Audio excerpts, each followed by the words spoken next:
And we're live? I think we're live. Hey. Hopefully it's working. Okay, so if we're not live, I'm going to blame it on you, and I won't take the blame. All right. The cuck chamber's been opened. Yep. Let's do it. So I'm here with Captain Andy and the American Anarchist, and we're going to talk about stuff, I guess. Yeah. We're going to talk about stuff. Maybe a chit-chat. First things first, guys. Fidel Castro died yesterday. Yeah. I'm actually kind of mixed on how I feel about Castro because there was a lot of social progress in Cuba while Obama and Bill Clinton were saying that marriages between a man and a woman. In Cuba, you were able to get gender reassignment surgery at no charge. So yeah, it's kind of like. But, I mean, when it comes down to it, there was still a police state, and you can't deny that. And there was all that censorship of media and art and all that, which I'm not a fan of as somebody who is in the creative arts. Although you still have to sift through all the propaganda to find the truth about Fidel Castro, too. Mm-hmm. Because America does have a lot of propaganda about people that they don't like. Yeah. I know a lot of Cubans who are in Miami were kind of celebrating that because I'm pretty sure a lot of their ancestors are the ones that fled Cuba because they were more fans of Batista, who was in power, and so like you had them celebrating like the Batista death of Batista was an American. He was a dictator who was friendly to American interests. He was I'm pretty sure. American appointed. Yeah. The FBI got him in there and all that. And then we also funded Castro because Castro didn't use communism as his reason for revolt. Mm-hmm. So it's kind of like, we funded this one guy, but we're going to fund the other guy who wants to overthrow him because U.S. It's kind of like where in Syria, we have two groups, one funded by the Pentagon and one funded by the CIA. Both of those groups are fighting against each other. It's like a sitcom. America's literally funding both sides of the war. It's a sitcom about the most stupid superpower in the world. Well, yeah. At this point, The Onion might as well just be a legitimate news outpost. Yeah, pretty much. Yeah. I mean, we elected Trump. How much worse can it get?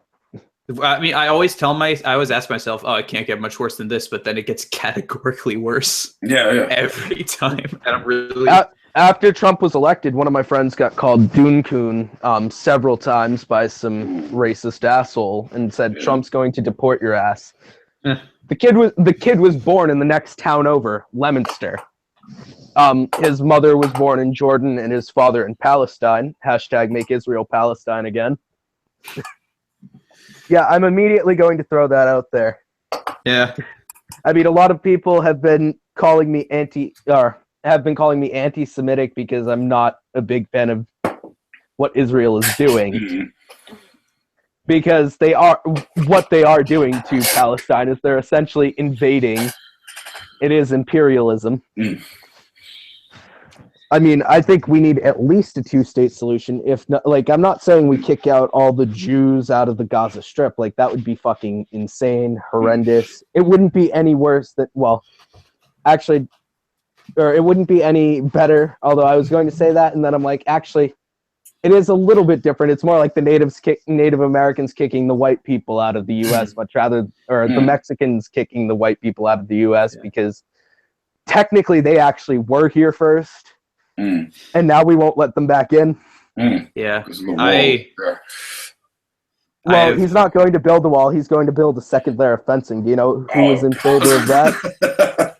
Do you know who was in favor of that? Hillary Clinton. Yeah. Oh, God. Extra fence. Oh, God. Yeah. Isn't that just easier to climb? Is it a mesh fence? America, now with more fence. Yeah, because if there's I used to wonder if there were 2 layers of mesh fence, it was always easier to climb because it was more robust, so you could just really... Whereas if there was 1 layer, your body weight would kind of just pull the mesh down. Well, it's not all... No, it's 2 different fences separated. They're not, Well, they're not going to be directly next to each other. All right, I thought you were like, here's a fence, here's another fence. Okay. That would be pretty funny. Okay. Well, I'm thinking about the wall. It's like, how are you, like, just because of the geography of the area, like, I don't know, the fucking Rio Grande River. I know, it's just a small river that you would have to completely dam up to put the wall there. Yeah. Yeah, the wall goes into the river and then comes back. And you'd have to decide which fish are American citizens and which fish are Mexican citizens. Yeah. At a point where you're animals who don't know fucking borders, you have to like force them into these borders. Just keep all the brown animals on one side and all the others on the other side. Yeah, there you go. That's it. Yeah. Well, I mean, that's an edgy Sphinx solution right there. Yeah. Well, the Holocaust wasn't that bad because it was the Jews. It was. But the Armenians, those are white people, and Cenk Uygur, who also, by the way, I mean, as much as I don't like about the Young Turks, Cenk Uygur has acknowledged the Armenian genocide. He used to not acknowledge it. Now he has. Right. I mean, do you think Anna Kasparian would work with him if he hasn't acknowledged the Armenian genocide? The Young Turks. Edgy Sphinx was using that on Twitter, and his fanboys were like, "Oh yeah." They were making jokes about the Armenian genocide and gun control, like, "Oh yeah, wants to take away your in favor of gun control, prefers unarmed Armenians." What a bunch of that's a cavalcade of silly people over there on that side of the internet. Yeah. Yeah. Oh yeah, I just decided not to like. I mean, I've used my mute button quite a bit, although I recently blocked one guy because I found out that he like the guy. I tried to explain how like there's a bias in the system that makes it so that black people are more likely to get arrested. Yeah. Are more likely to get arrested per capita because of poverty in the system. And this person tried to claim that poverty was caused by the destruction of the family, and that the destruction of the family was caused by poverty. Which one is it? And I think it's actually the second one. It's the inescapable poverty. And the poverty was caused by the war on drugs. The breakup of the family was caused by Nixon putting black people into jail for a non-crime. Yeah. So what? Someone's doing drugs. How's that going to hurt you? Because it's breaking up the family. It all goes back to the family. Yeah. It's gonna break up the this now. Great. Now you're gonna make me throw shade at TSF and Christy Winters. Well, so when they did the whole ban the burqa thing, one thing that really pissed me off is they're like, Christy Winters was like, yes, I do think it should be illegal under the law. But the problem is you're saying that because it's oppressive, therefore they can't wear it, and you'll arrest them for wearing it. Oh, you're oppressed. So if you don't stop being oppressed, we're going to put you in jail. Yes, yeah.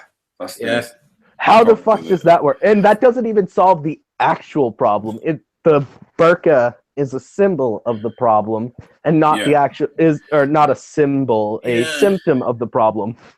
Yeah, well, it's a lot like sex negative feminists will chastise maybe more sex positive feminists for wearing makeup. Are you gonna throw? Are we here to throw shade at Jenny McDermott? Because I'm definitely down with that. Well, you know what I mean, I already have thrown shade at her.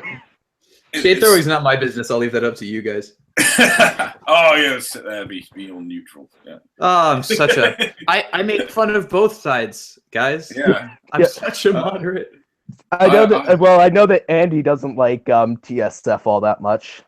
No, I don't like them. To be honest. I try to be generous to them, but like, I'd say that I maybe agree with them half or less than half the time. Mm-hmm. Like I do think that they are a bit anti-Islam Just a bit. is They've got anti-secularist. Pat Condell. They've got Pat Condell videos. Pat Condell videos. Yeah, a little bit. Yeah, a little bit anti-Islam, maybe. But a little bit of pepper on the. I'm trying to be generous here, Andy. Yeah, well, I think they're probably just naive rather than. I think it's more genuine sort of. That's the thing with white feminism is its aim was to go and liberate, at one point to liberate the Muslim world, liberate Muslim women, and they assumed Muslim women would respond really well to this. And let them liberate their fucking selves. Yeah, this is the problem. They were saying, "Oh, we should get this burqa off these women. We should free these women from the burqa." And the response from a lot of women in the Muslim world was, "Do not tell us how to dress." And it's the same with like sex. They don't see the parallel. Like sex positive feminists get this off sex negative feminists all the time. They get told you shouldn't wear short skirts, shouldn't wear makeup, because that's to impress men. That's what men want you to do. And I think, yeah, but it's also about choice. And if people, it's like, so I think Coughlin made the joke once. He said like, he said men in the Middle East and conservative men here should get together and figure out exactly how much clothing a woman should wear, and then all rape culture will end. Yeah, then women can be free. Truly be free once they're told exactly how much clothing they are to wear and how much makeup they are allowed to wear. Once they know that, they will truly be free. The sweet air of liberation has come to women who dress scantily clad. Yeah.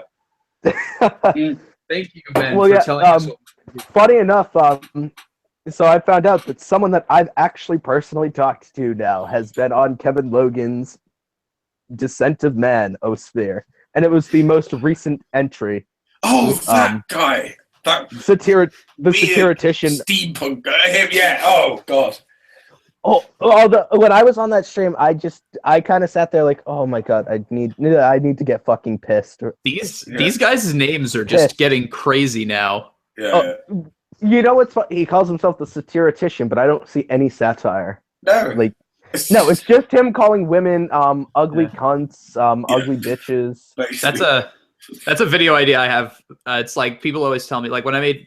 I almost decided to buy a pack of cigarettes just so that I could do a Davis Arini parody, light a cigarette, but don't actually smoke it. No, like just leave it around. Yeah, do the same thing with the whiskey. You like don't actually take any sips of it or take really tiny sips of it. Just kind of. But my idea was to just have people always tell me, like when I made fun of responded to Anthony Fantano. Yeah, they were like, "Oh, it's a joke, it's a parody," and I was like, "Well, what is it a parody of?" It's not a very good parody. Yeah, like, and that's I think Libertarian Socialist Rants called that the Roosh V defense, where you say something awful and then claim it was just satire. Yes. So, as if Libertarian Socialist Rants hasn't talked to me yet. Oh. He's another unrequited lover, although I'm not blocked by him, so that's a good one. He's probably just playing hard to get. Yeah. Yeah. Although ContraPoints, he's totally my lover. I love cross dressers. He well, I mean, I am bisexual, so that he will provide like Contra on Contra fan service in his videos. It's so good. Yeah. I have to say though, one of my favorite hangouts that Garrett did do was with Thom and Christy. When my mic like crapped the hell out the whole time. Yeah. Yeah, but although I did have to go while I was watching that, I actually went and actually no, I think you left a comment there.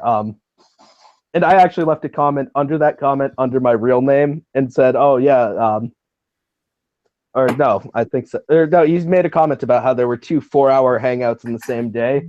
Yeah. My hangout with the Motivator Opinion. That was a crazy hangout weekend.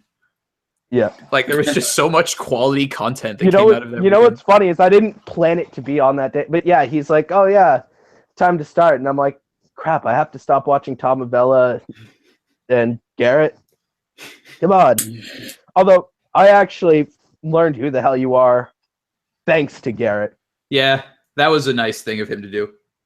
Yeah, Kevin Logan put me on the map. Yeah, and now we're all And now we're here, and the rest is history. Yeah. Yep. Well, I mean, I've got the least subs of anyone here. Andy's a close second. Yeah. To Thom. Yeah, that's just. It feels like there's tiers within the community, which is all like at one tier in the YouTube scene in general. Yeah. Yeah, it's like although you have like the lower tier subscriber bases talking to the higher tier subscriber bases like regularly. Like I have regular contact with Steve Shives. Even I say regular contact, well, about as regular as internet friends can get. Yeah. I mean, I got a shout out on his channel. Captain Andy almost always gets his questions answered by Steve. Yeah. I got my first question answered by Steve, which was about the voter restrictions in red and purple states and the urban areas, the places that were more likely to vote Democrat. I just want to point out that our chat has devolved into shit posting about fully automated luxury queer space communism. What? I'm a big fan. I'm a big fan of lefty memes. Yeah. So keep it up. They're not even responding to what we're saying. They're just kind of going off, and I'm fine with that. Yeah. Oh, I love when people do that. Like when I was watching the Young Turks live coverage, just people were just saying shit without actually addressing anything to what he was saying. Yeah, but then you get a lot of like alt-right people in that chat who are just like Trump or something. Yeah. Oh yeah, there were plenty of those. Yeah. There were some who were like Jill. I mean Jill Stein. I actually voted Jill Stein, but Massachusetts was a safe state. Yeah, like, even if I had voted for Hillary, it would not have changed the amount of electoral votes she got. Yeah, that was going to be something that I would ask. Like, I guess now we move into like talk about the election, I guess. Okay. Although I can say that in my state, marijuana is now legal. Bravo! That is not something we have here. You're going to need a lot of it, though, aren't you, for the next 4 years at least? Yeah. No, I'm gonna want to keep my head clear when I smash fascist teeth in. Yeah. I was just saying. I was thinking about leaving the country, and then I said, and then I kind of thought, what kind of leftist would I be if I didn't stay and fight? Exactly. You don't stay and fight, and kill everyone who disagrees with you, without exception. As we all know, I don't want to kill. I don't want to kill everyone who disagrees with me. I want Steve Shives to still be around so I can look at that beard. Well, I didn't know I wanted to kill everyone who disagreed with me until Baring told everyone that I did. The ultimate safe space. Like everyone's dead except me. It's the safest space you can. The safest. No one will ever offend me again. And then as soon as you think of your own offensive joke, and then you're like, crap, I offended myself. Yeah. Oh, speaking of offensive jokes, that makes me think of the whole like anti-PC thing. When you look at the comedians who are not anti-PC are always like the edgy comedians, the ones who actually are making offensive jokes. Yeah. And then when you have the comedians who make the least offensive jokes, they're the ones who are anti-PC. And I think there's actually a good reason to that. I personally would say that political correctness actually is a creative way of making you edgier, because you have now been given guidelines on what's okay and what's not, so you have to think of something original that can still be offensive but isn't just like outright hateful. Yeah. Like you can't just go on stage and call someone a nigger anymore and all of a sudden it's funny. Yeah. You can't do the Kramer thing and be like, there's a nigger in here. There's a nigger in here. Like he was shouting that at the top of his lungs. Like you can't do that.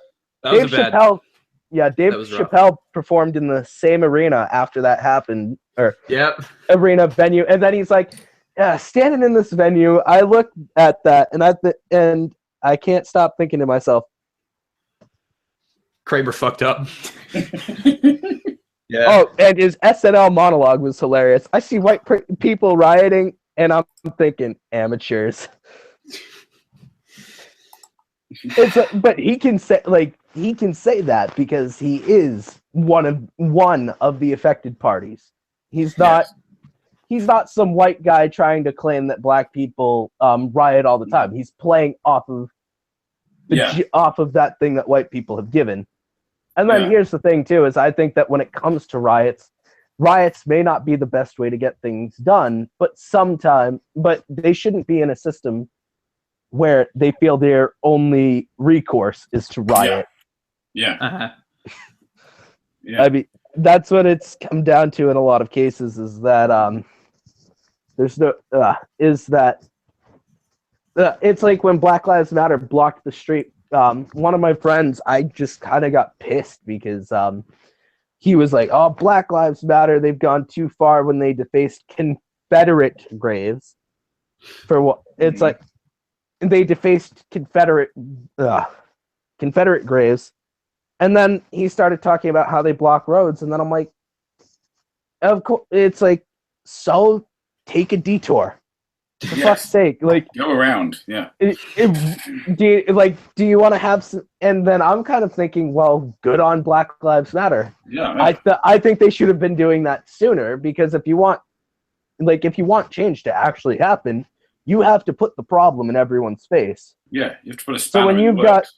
So when you've got thousands of black people taking to the streets and blocking a road, that sends the message that, hey, we're not happy. We feel like we're getting a raw deal. And then, of course, the reactionaries will be the ones who will think, oh, well, what about me?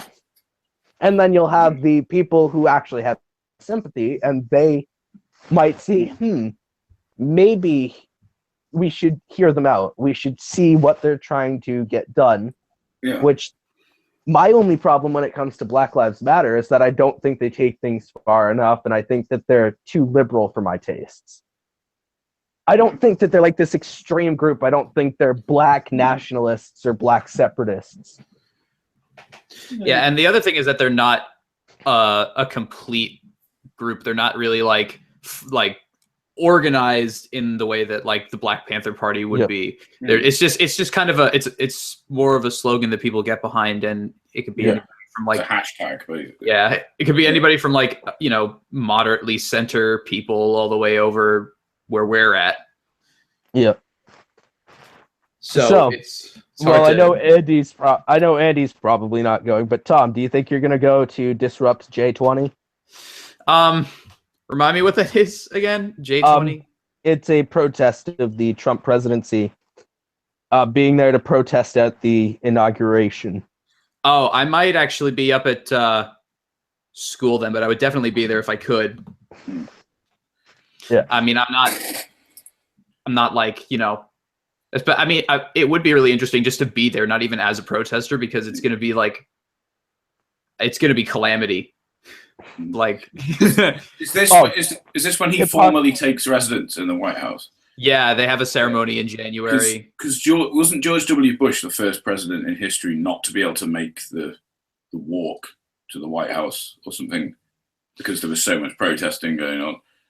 That wouldn't surprise me. I could I think fact check for a bit. Well, the election was stolen from Al Gore then, just like it was stolen this time.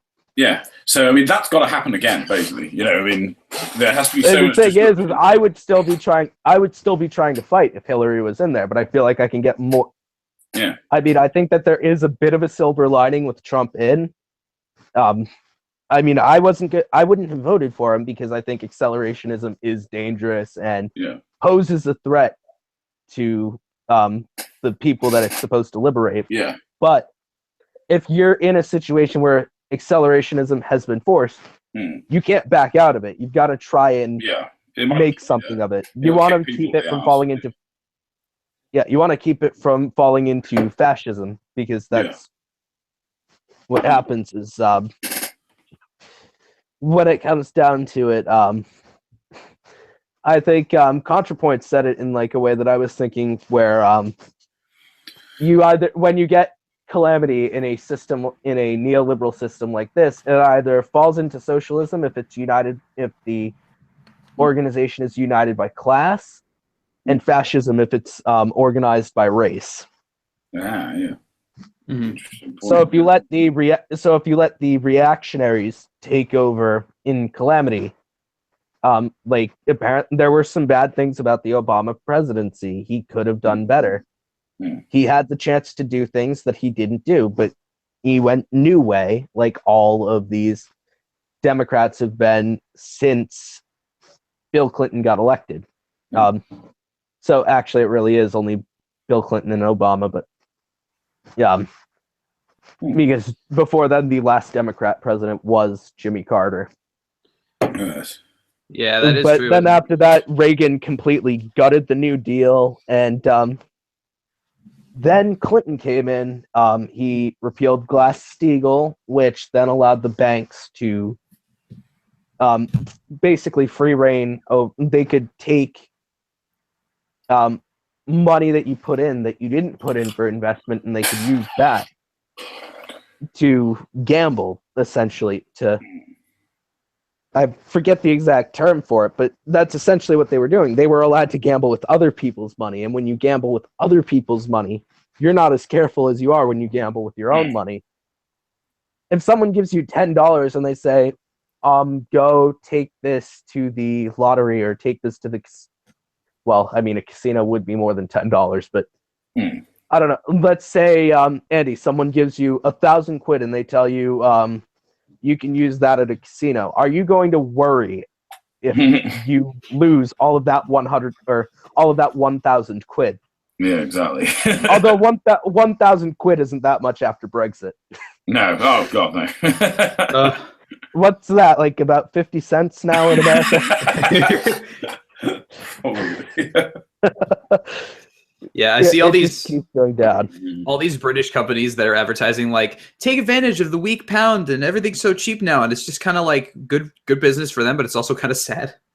Yeah, like the pound just well, dropped. I mean, I would think at the same time, like if I was in the EU, or if not the EU, if I was in Britain, and I'd wait until we pulled out of the EU completely. Because you are basically, the EU has said they're not taking Britain back. Britain can't decide to not do this. They're going to be out. So basically, as soon as it's completed and you've hit the lowest point, I would invest in a stock and just wait for the economy to bounce back just a little bit and start selling the stocks, and you could make a little bit of money that way. Yeah. Why have kids when you could invest in Apple? Honestly, I think there was an article about that someplace. It's like, here's all the money you could save if you just invested in Apple instead of having kids. And it's like, well, that's tempting. Do I want like a fulfilling family life, or do I want that sweet Apple money? Yeah, it's the weird kind of comparison as well, isn't it? Like, would you like to have kids, or would you like to invest in Apple? Yeah, it's it's apples and oranges.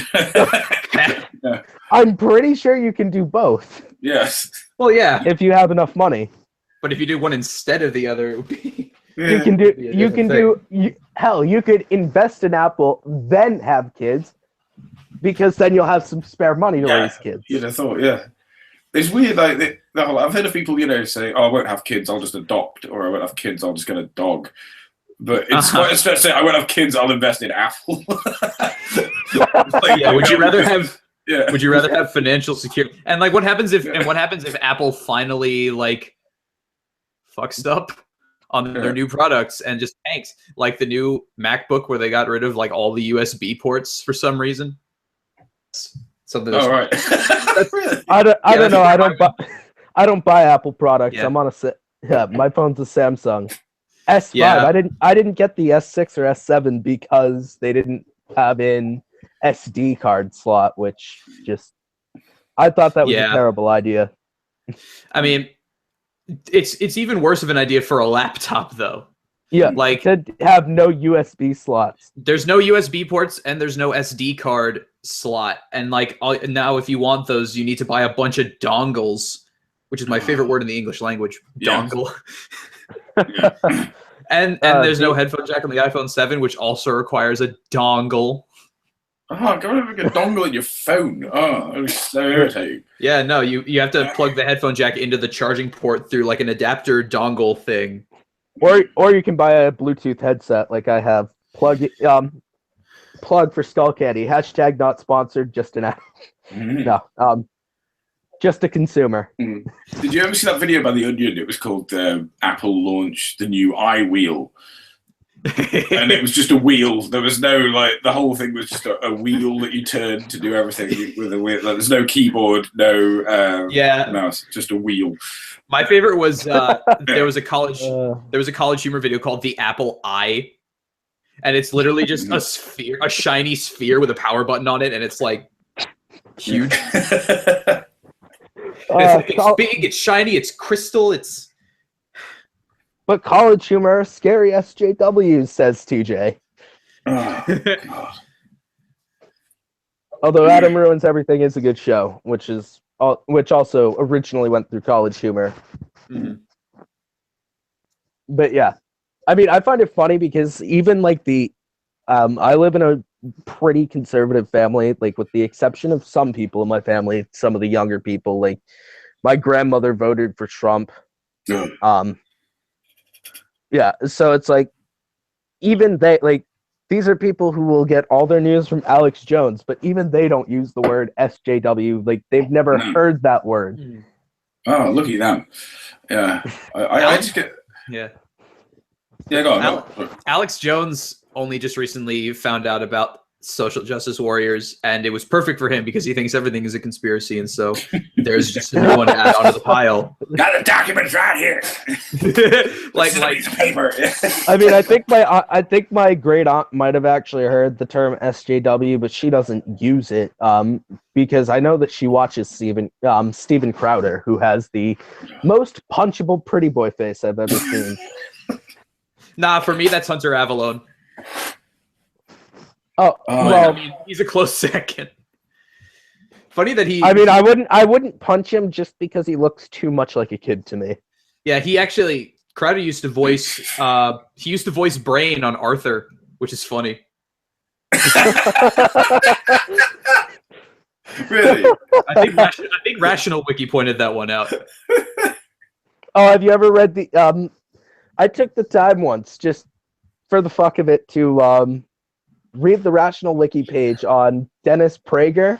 Oh my God! By the end, I'm like, how the fuck is this guy a thing? How is this real? Yeah. How are any of these guys real?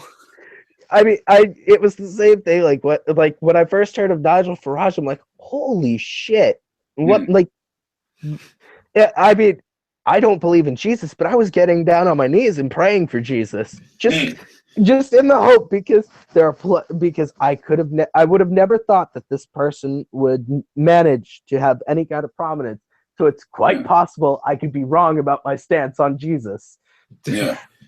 So, just in case. If Nigel Farage can lead a nation to leave the EU, I'm sure Jesus could come back any day now. Yeah. I mean, I actually think Jesus doesn't want to come back because he's seen the way Americans treat Arabs. Yeah. He's like, you know what? He's like, no, thank you. I don't want to get stopped by TSA. Yeah, either you guys sort your shit out, or I'm just gonna stay up here in the clouds for a while. Yeah. Indefinitely. I've got eternity here. Yeah. I can wait till your planet is just completely consumed by the sun. Yeah.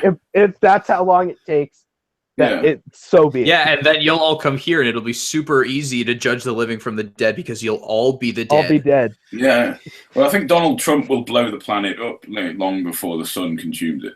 I mean, I think within the next 4 years, as soon as he showed where the nuclear buttons are, that's it. It'll just be like, yeah, they're right over there. And they'll just, he's like a kid in candy stores. Yeah. I actually tweeted out a tweet that Captain Meikle liked where I said, hey, generals, I know Donald Trump is our new president, but for fuck's sake, please, whatever you do, don't give him the nuclear codes. No, God, no. Don't give it. No, he needs to have somebody on his cabinet who is the secretary of nuclear codes, and make sure he doesn't get another crackpot to fill the seat. Oh, Ben Carson for Secretary of Education. Oh God. He did. I think he floated the idea briefly, but I don't know who it was he chose, but he chose some woman. Yeah. Probably a woman who thinks that women shouldn't be allowed to vote because you know how these Trump supporters are. Lawrence Southern, Janet Bloomfield. I mean, I wouldn't be surprised if he was like, you know what? Let's make Michelle Bachmann the Secretary of Education. Yeah, I think he chose a creationist for that, didn't he? Yeah. Not Ben Carson, somebody else. I don't know. But although Ben Carson is, I mean, I think it would have been kind of hilarious to have him as Secretary of Education because this guy thinks that he thinks that the pyramids are fucking great. Were biblical grain silos. Biblical grain silos at that. Biblical in size or biblical in like what? Like that's. It was. He believes that in the Bible they were grain silos. Why did the Jews exodus Egypt when they could have just had all that grain from those silos? I mean, have you seen the size of those grain silos? So much grain. Why didn't they just overthrow Ramses? I mean, would have been so much easier. Yeah, they could have implemented full luxury, blah blah blah. They keep saying it. Wow. This has become like a fun hangout. Like this is the first time I've talked to Thom Avella. Yeah, this is just I've talked to Andy like a million times. But... Shooting the breeze is kind of an understatement, I guess, for the title of the hangout. Hey, let's throw some more shade at skeptic feminist. No, I'm just kidding. Let's hey, how about we just start drama with everybody? Like, hey, demotivator, Tim, Tim, you're a cock. I don't like you that much. Hey, Tim, you're a faggot regressive cock. All right. And you know what? We should start drama with each other too. Thom, I want to punch you in your face, and Andy, those sideburns are the gayest thing I've ever seen. These sideburns are magnificent. Come on. And you're a retard, according to those people that you responded to. He's about to say some retarded shit, and then citation needed. Yeah. But the thing is, I started putting citations in my videos, and it hasn't made really done much difference. No one's like, oh, okay, well now you've. I literally don't put citations in my video, despite doing research, because I know that if I put them there, I'm still going to get told citation needed. Or if you get told citation needed, you can just provide them the citation, and they'll be like, "Oh, fuck, he actually did it." Yeah. Well, I mean, I found it funny, Thom. You know that tweet that TJ sent where it was like, about how white privilege is just some kind of feminist fantasy. Yeah. And I literally sent a link to the Wikipedia article, and I'm like, this is proof that even cursory research would prove you are a dumbass, TJ. I mean, I don't really like using that term because it's a bit ableist, but I mean, there's not really any other strong word. There's no other way you can really put it other than like that. Yeah. Moron. Yeah. Well, I mean, TJ's just so fucking cretinous that I mean, I just can't. Well, I can't believe I used to be a fan of his. The thing is, like, years ago, he didn't used to come out with quite the same sort of bullshit he comes out with now. I think he has just consciously decided that, he was a pretty liberal guy, and I mean, I also think that his audience wasn't like all alt-right back then. I don't even call them the alt-right. I call them the alt-right because a lot of them praise Hitler. Yeah, I just call them Nazis. Saves me a few syllables. Yeah. Or does it even? No. Those no, both have the same alt-right. Two syllables. Yeah, saves me letters. Well, that's the thing with TJ. Like, he's started pandering to that audience. I think quite consciously, like, has just started saying the sort of things. It's a profitable audience. Yeah, they want to hear. It's like Thunderfoot. Have you noticed? He's tried to sort of inch away from that. He's a bit like, I want. Yeah, for a while he was Stormfront's useful idiot. Yeah. But now or Daily Stormers. Yeah. He was Daily Stormers. Useful idiot. Yeah. Like these white supremacist sites. Yeah. Well, for a while, like he said that he didn't mind sites like that participating in Draw the Prophet Muhammad Day because he saw them as useful idiots. And I was like, Thunderfoot, I'd be careful they aren't viewing you the same way. Because, You sure about that one? Yeah. You don't want to... Yeah. And but he's trying to get away with it. He's buying into our cultural Marxism shit that we're making up. Like he's a useful idiot. Yeah. Even like that. Even some of his fans are like, "Man, I am sick and tired of hearing you talk about Anita Sarkeesian." Yeah. Like shit. Yeah. Stick to science, please. Yeah. You know what's funny is I trolled a bunch of people on a grade A under A video about people who hate video games because which grade A under A, I think he's like an anti-feminist, but at the same time he's like not like as rabidly hateful and doesn't spend like so much time talking about it. Yeah, but he briefly said Anita Sarkeesian hates video games. I did a little comment in her defense, and his fans were just like, I would throw eggs at her, I'd shoot her, and then I'm like, and I started trolling them by going like, oh, hashtag triggered, why you such an S-Jew, bruh. Yeah. And, like I was just doing the same things that they do, although when some people actually did try to conversate about it, I did conversate back. Yeah, when people like grade A under A or H3H2 Productions pander to like, oh, look at these crazy triggered feminine, they're not targeting the same audience that people like TJ are, which I think is important to note. They're just kind of attacking people who are just, I mean, I guess you'd call them normies or whatever. Not like. Well, the thing is too, when it comes to normal people, they don't like, even if they're not feminists themselves and may even be what I'd consider anti-feminists, they tend not to have the same like hostility about it as other people. Like they might briefly touch on like their dislike for something feminist, but they're not going to like spend all day talking about how the S-Jews are ruining free speech. Yeah. Unless you're JonTron in the past like few weeks. He did an interview with Breitbart, and I was very surprised by that. You know what's funny is when it comes to like the whole Steve Bannon thing, my grandmother's like, I'm gonna write a letter so that she, telling him that he probably shouldn't have Steve Bannon in his cabinet, and I'm kind of thinking, so this was your red flag. Like, not the shit he said about Mexicans, not the shit he said about Muslims. Not the fact that Steve Bannon ran his campaign. Yeah, Steve Bannon ran his fucking campaign, but the fact that he wants to give Steve Bannon a spot in the cabinet. Oh, and the fact that the KKK voted for him. Neo-Nazis have been tagging buildings showing support for Trump. No. It's that he wants to put Steve Bannon in a cabinet position. Like, oh, for fuck's sake. I mean, I kind of thought, like, and she's also one of those people, she's like, when it comes to a country is like a house, you're going into the house, and they're basically saying, well, we want to stay here, and we don't care that it's your house.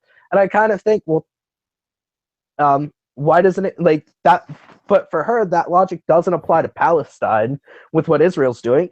Israel essentially was a bunch of Jews put into there. I mean, it's understandable. I don't want to, like, wipe them out, take them out of there.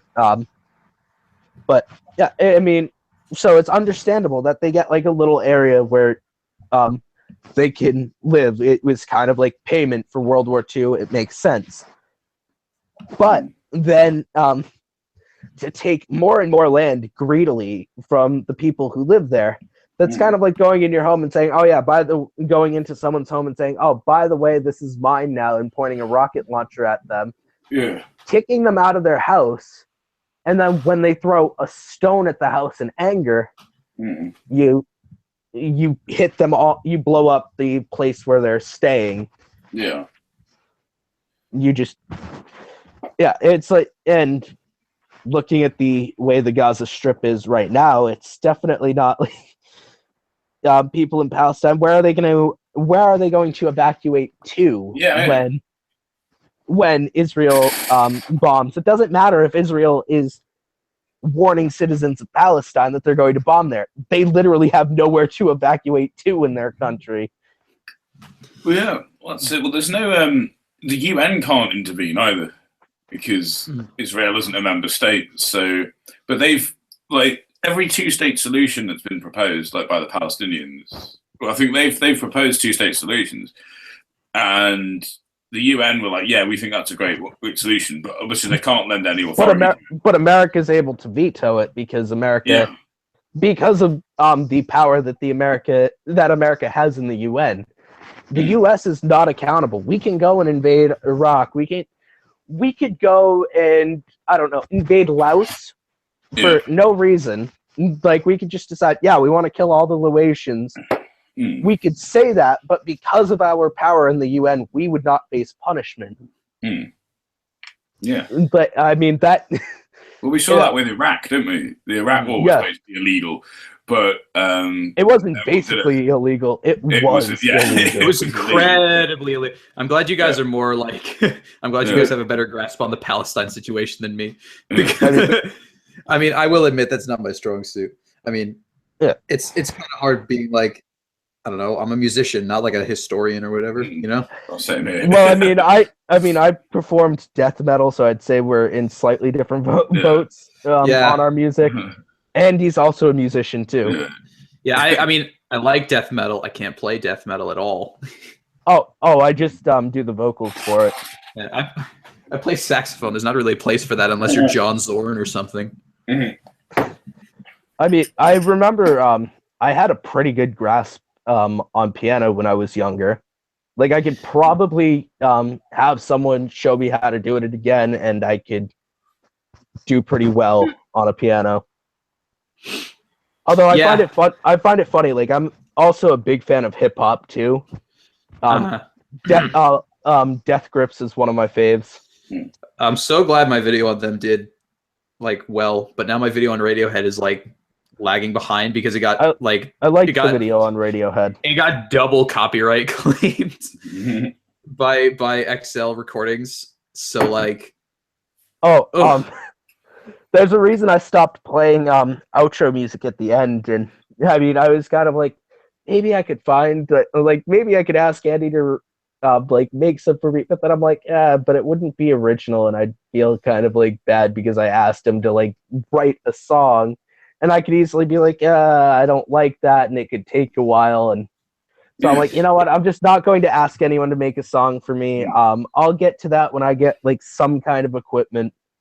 Or just like Kevin MacLeod and Compotech, all the free music you can want. Yeah, because I actually got DMCA'd by Five Finger Death Punch's record label because I tried to put one of their songs in there, so I ended up replacing the song with I think I replaced it with Killing in the Name by Rage Against the Machine. Yeah, good choice. I still want to go ahead with my plan of getting loads of people to record me some bit of music or something, or a bit of vocals, and then I'll just mash it all together in Logic and make some. Oh, you were serious about that? I mean, yes. I mean, no one sent me anything yet because everyone thinks I'm not serious. Yeah.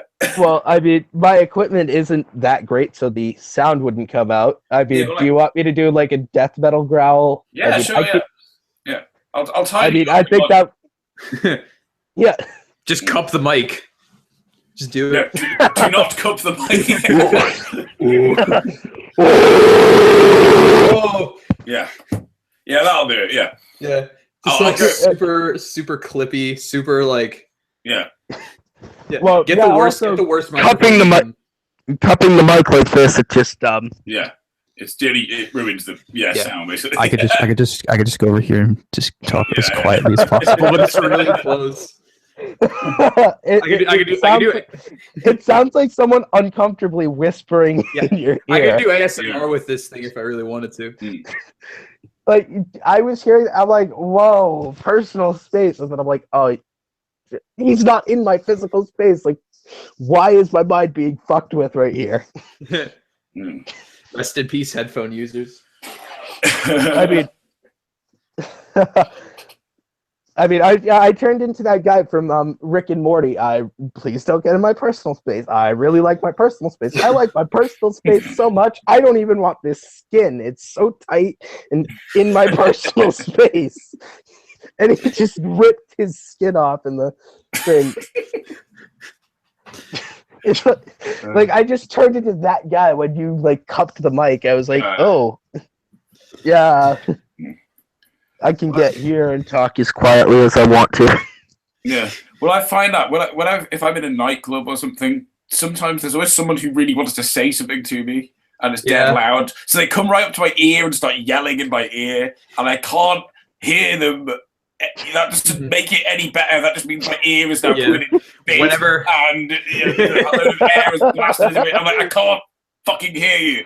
And I sometimes, when I finally figure out what they're saying, it's not interesting at all. Yeah. Like, whenever, oh god. Whenever I shop in Abercrombie and Fitch, which is never. Yeah. Well, yeah. Oh, I'm still boycotting. I found it funny. Jack Huger was like, I'm the only one I think who still boycotts Chick-fil-A. No, I'm not eating at Chick-fil-A. Although then again, I'm also boycotting McDonald's. So yeah. That's something completely unique. Boycotting McDonald's and really any place that serves meat. I mean, also, and then Chick-fil-A for like their homophobic shit in the past, and there's one. I'm also doing the same thing to Abercrombie and Fitch. Yeah, there's one Chick-fil-A like by me, like anywhere near here, and it's super popular, and I'm just like, okay. Cool, as long as I guess they're making money. Cool. And then apparently there's a baglery by my school who donates I still want to take away their means of production and give it to the people who work there instead. Can you imagine if Chick-fil-A went socialist? Yeah, they just turned into a workers' cooperative. Yeah. I mean, yeah. They all become members of the IWW. Yeah. Anarchism for the win. Wobblies for Chick-fil-A. Hashtag it. It's the new movement. Okay. That's absurd. Oh, I remember. I forget what I said the hashtag was, but when I was on a hangout with Steve Shives, I said a hashtag. I thought he's like, hashtags don't work unless you type them in, and then I said hashtag shut the fuck up, Steve. And that got a laugh from him. I'm kind of thinking like, I feel like I'm one of the few people, like I'm someone special online. I'm one of the few people who can tell Steve to shut the fuck up, and I'm not going to get blocked for it. Yeah, blocked. Immediate ejection from the yeah. Because he knows that I'm not.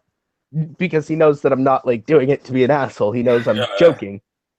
Yeah. Like it's a clear joke when I've got a smile on my face and I'm saying it in like a really happy voice. Shut the fuck up, Steve. Like, don't ruin this. Yeah. Oh. I mean, I told Tim on my hangout on Skeptor's channel. We did like a hangout for Movember. Yeah, there was one other feminist in the chat room before Tim got in there. But the other one was shy, so I was essentially the only one who was talking, and I had to like talk to all the I also talked to Sargon of Akkad, who wanted me to explain how an anarchist society would work, and then it's like I don't know. I'm still learning about how the afterthought of or not afterthought, how like, because it's also like in the end I believe that anarchy is a constant process, that it's not a process that stops. You're always going to run into new issues and you need to figure out how to approach it. Yeah. So it's constant progress. So it was kind of like, well, I don't know how, like, in some sense a law enforcement, it just wouldn't be one that has like absolute power to decide who they arrest. And that kind of shows on his part a bit of laziness, because there's so much literature that's been written on this subject, like so many hypothetical setups for society. He wants me to explain. It's like, no, it's only valid if you can tell me everything right now. Yeah. Well, I was kind of like, well, I would have a hard time explaining it because everyone, like, it depends on who you ask. You're going to get different answers. Yeah. And then it's kind of like, what's your answer? So I was like explaining it, and then he also was like, anarchism doesn't seem like something that would jive well with feminism. And I kind of sat there like, I was like, are you kidding? Are you kidding me? Yeah.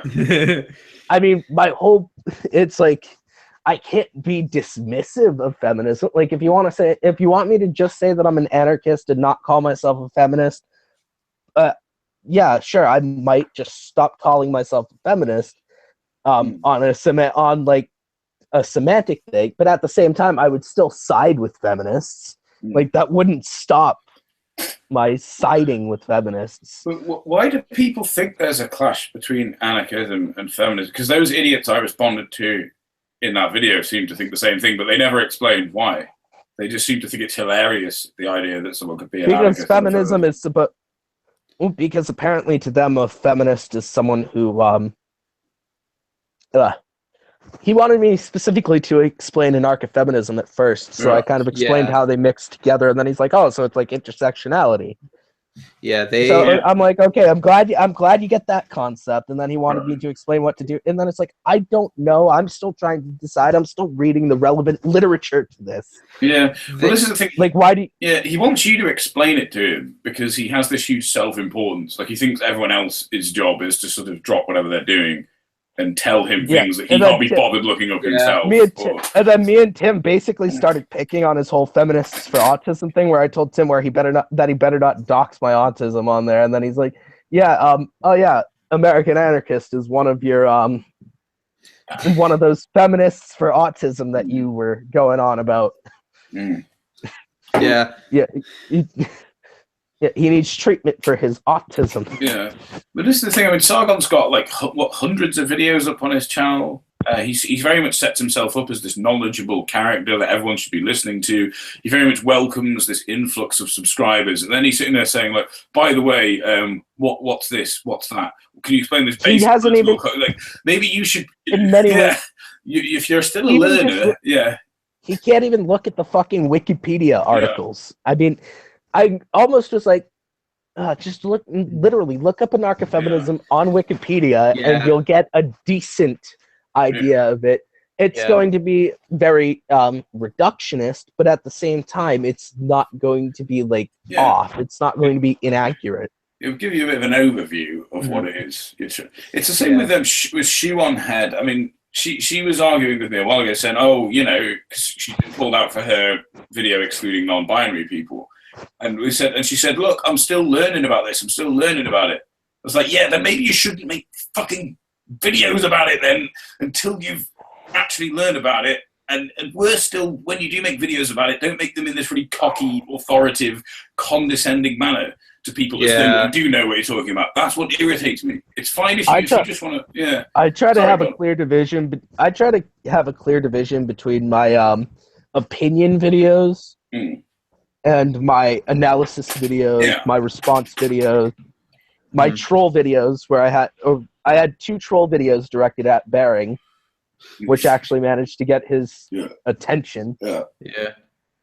Which I stay far away from that sort of thing. Oh God. Yeah. Yeah. After he tried to get me on live stream, and I tried to go on, and now he won't respond. He won't. Yeah.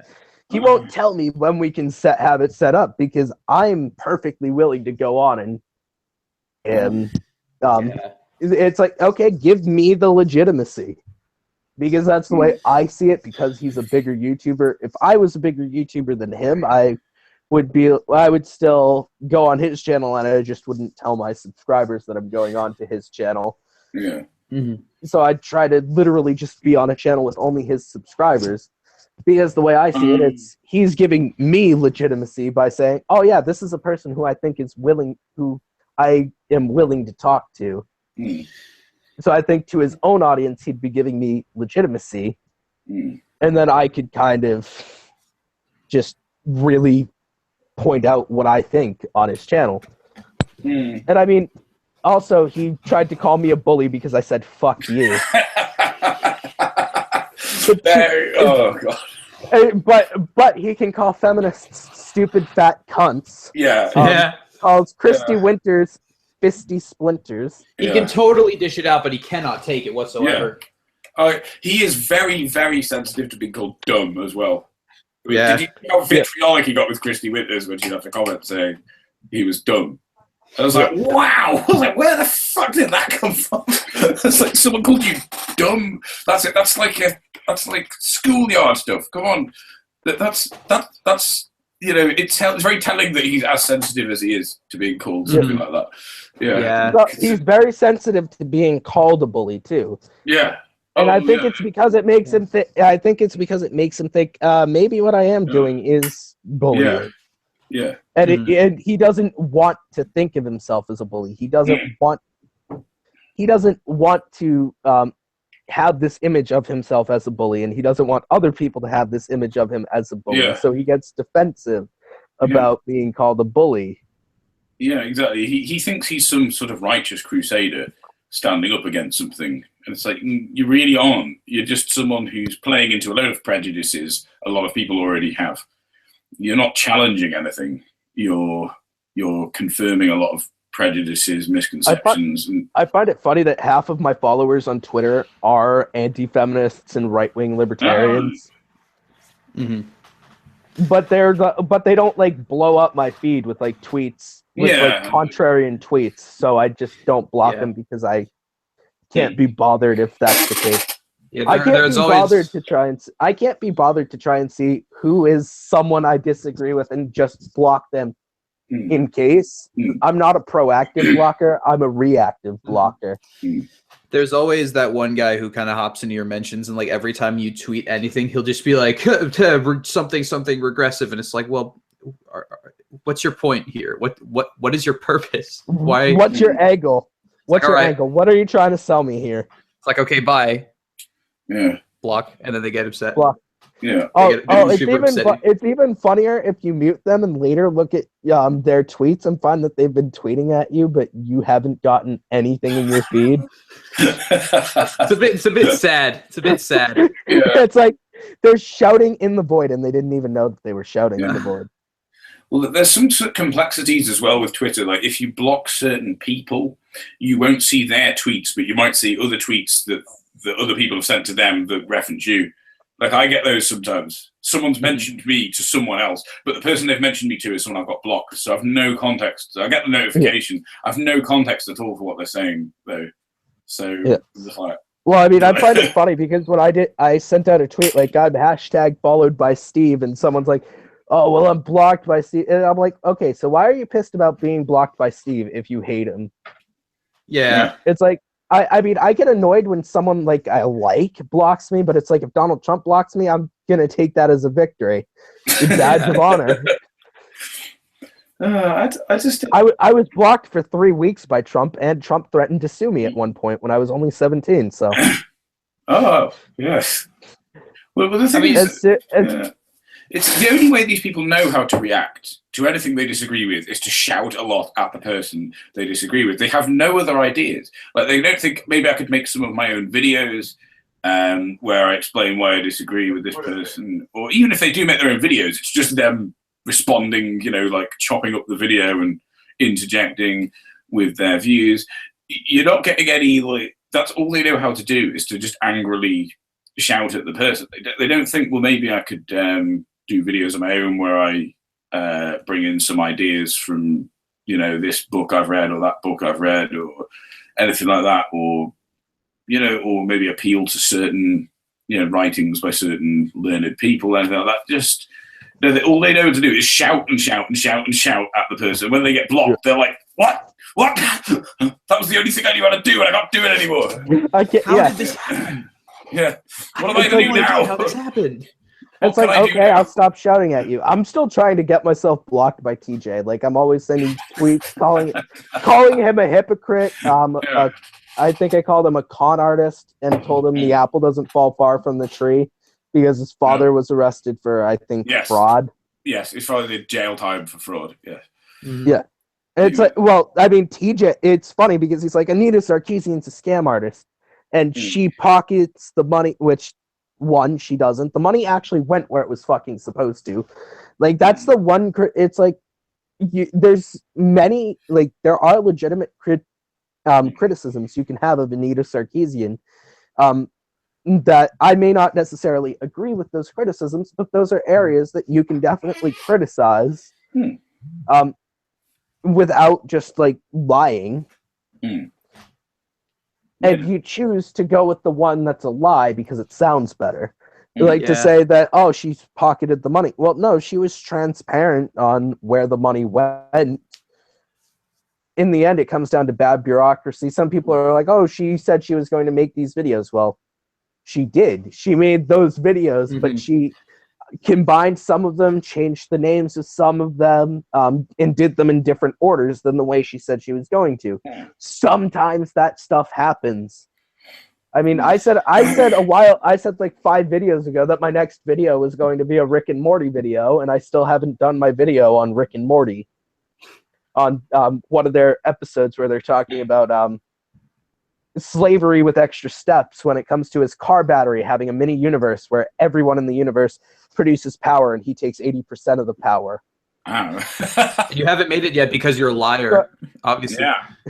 Yeah, I mean, but I mean, every video that I have promised, except for that one, eventually got done. I promised to do a Golden One video for like 7 videos, and then I'm like, okay, I'm finally sitting down and doing the fucking video. I'm finally going to attack the Golden One again. But I mean, the Golden One's also kind of low-hanging fruit when you look at it. Yes. He's one of the more, like, obviously kind of out there personalities. I mean, but yeah, I mean, I just kind of did it as like a joke where it was kind of like, I really just want to make fun of him. This is me. He's just funny. He's just kind of funny, but like not intentionally funny. Yeah. He's just silly. He's just a silly man. No, someone who's intentionally funny is Dick Coughlin. Yeah. I could sit here all day and try to throw shade at him and never come up with anything. And if you did, he'd throw it right back at you because that's how he acts. He'd be like, well, you don't research the links that you share on Facebook. Yeah, because it's Facebook. I don't get my news from Facebook. Unlike most of the population, unfortunately. I'm fringe. I get my news from anti-fascist news. No, I'm kidding. Although I am following anti-fascist news on Facebook. I mean, I get all my news from fucking red and black anarchists. Red and black anarchists? Yeah. Speaking of red and black anarchists, was on a stream earlier, like just a couple hours earlier, and I kind of bailed out so that I could both prepare for this one and kind of talk with my family. It was actually still going on when I went to join this. My friend, Red and Black Revolutionary. Oh, you were on that. His real name is Jake Tompkins, and we've already said his real name on his Hangout, so it's not like I'm doxing him. I mean, it's actually, he explained what white feminism was to Christy Winters on my feed once because I made a post about like how I hate white feminism, and she didn't seem to understand, and she's like, wait, so would I be a white feminist because I'm a feminist and I'm white? No, that's not what white feminism is. Yeah, that is a bit of a tough thing for some people to grasp, but then, you know. And also Natalie Alford was kind enough, and she's also another person who I could sit here all day, try and throw shade at her and never come up with anything that I don't like about her. Yeah. Like, even if I disagree with her, I can't, like, just not like her. Yeah, she's a good YouTuber. Yeah, there's a lot of people in this community that, I mean, kind of obviously, like, we're a bit on the fringe side of the community, but, like, you know, I like certain things about everybody here, which is a good thing, I think. I mean, there are some things that I like about the skeptic feminists, such as the fact that they do have discussions with anti-feminists on their channels to just kind of engage.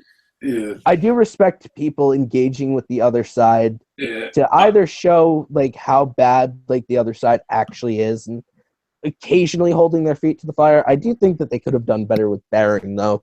Way better. Well, I haven't watched any of those. I've got to be honest, I find it really boring when people do.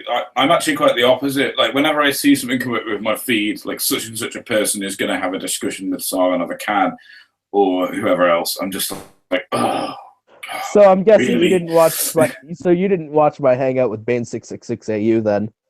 No, I've not watched it. No, it's Well, no I mean, offense. I didn't- never watch any of those things. The only one of those sorts of things I've ever watched is that thing that Tim and Kevin and Michael did with Bering, and Bering threw Michael out, which I thought was hilarious. And people kept saying he threw him out because he was being a dick. I was like, it doesn't matter. Like, Bering is someone who thinks that you should. Bering is a fucking dick. Yeah, Bering is on record as having said he thinks that everyone should be able to express political views without fear of consequence, which is not what free speech is, as we all know. But nonetheless, like, then he goes and kicks someone out of his hangout because they were being a dick. And this is Bering, someone who will mock people for not being able to handle the thousands of abusive comments they get from his subscribers when they dogpile onto a channel. He'll mock them for that, but then he can't handle himself against 3 people. He's a hypocrite on that. He's a total hypocrite. It's like, that's kind of like when it comes to TJ's block policy, he's also a hypocrite on that. I have nothing against like Garrett's blocking policy. He's not a hypocrite on that.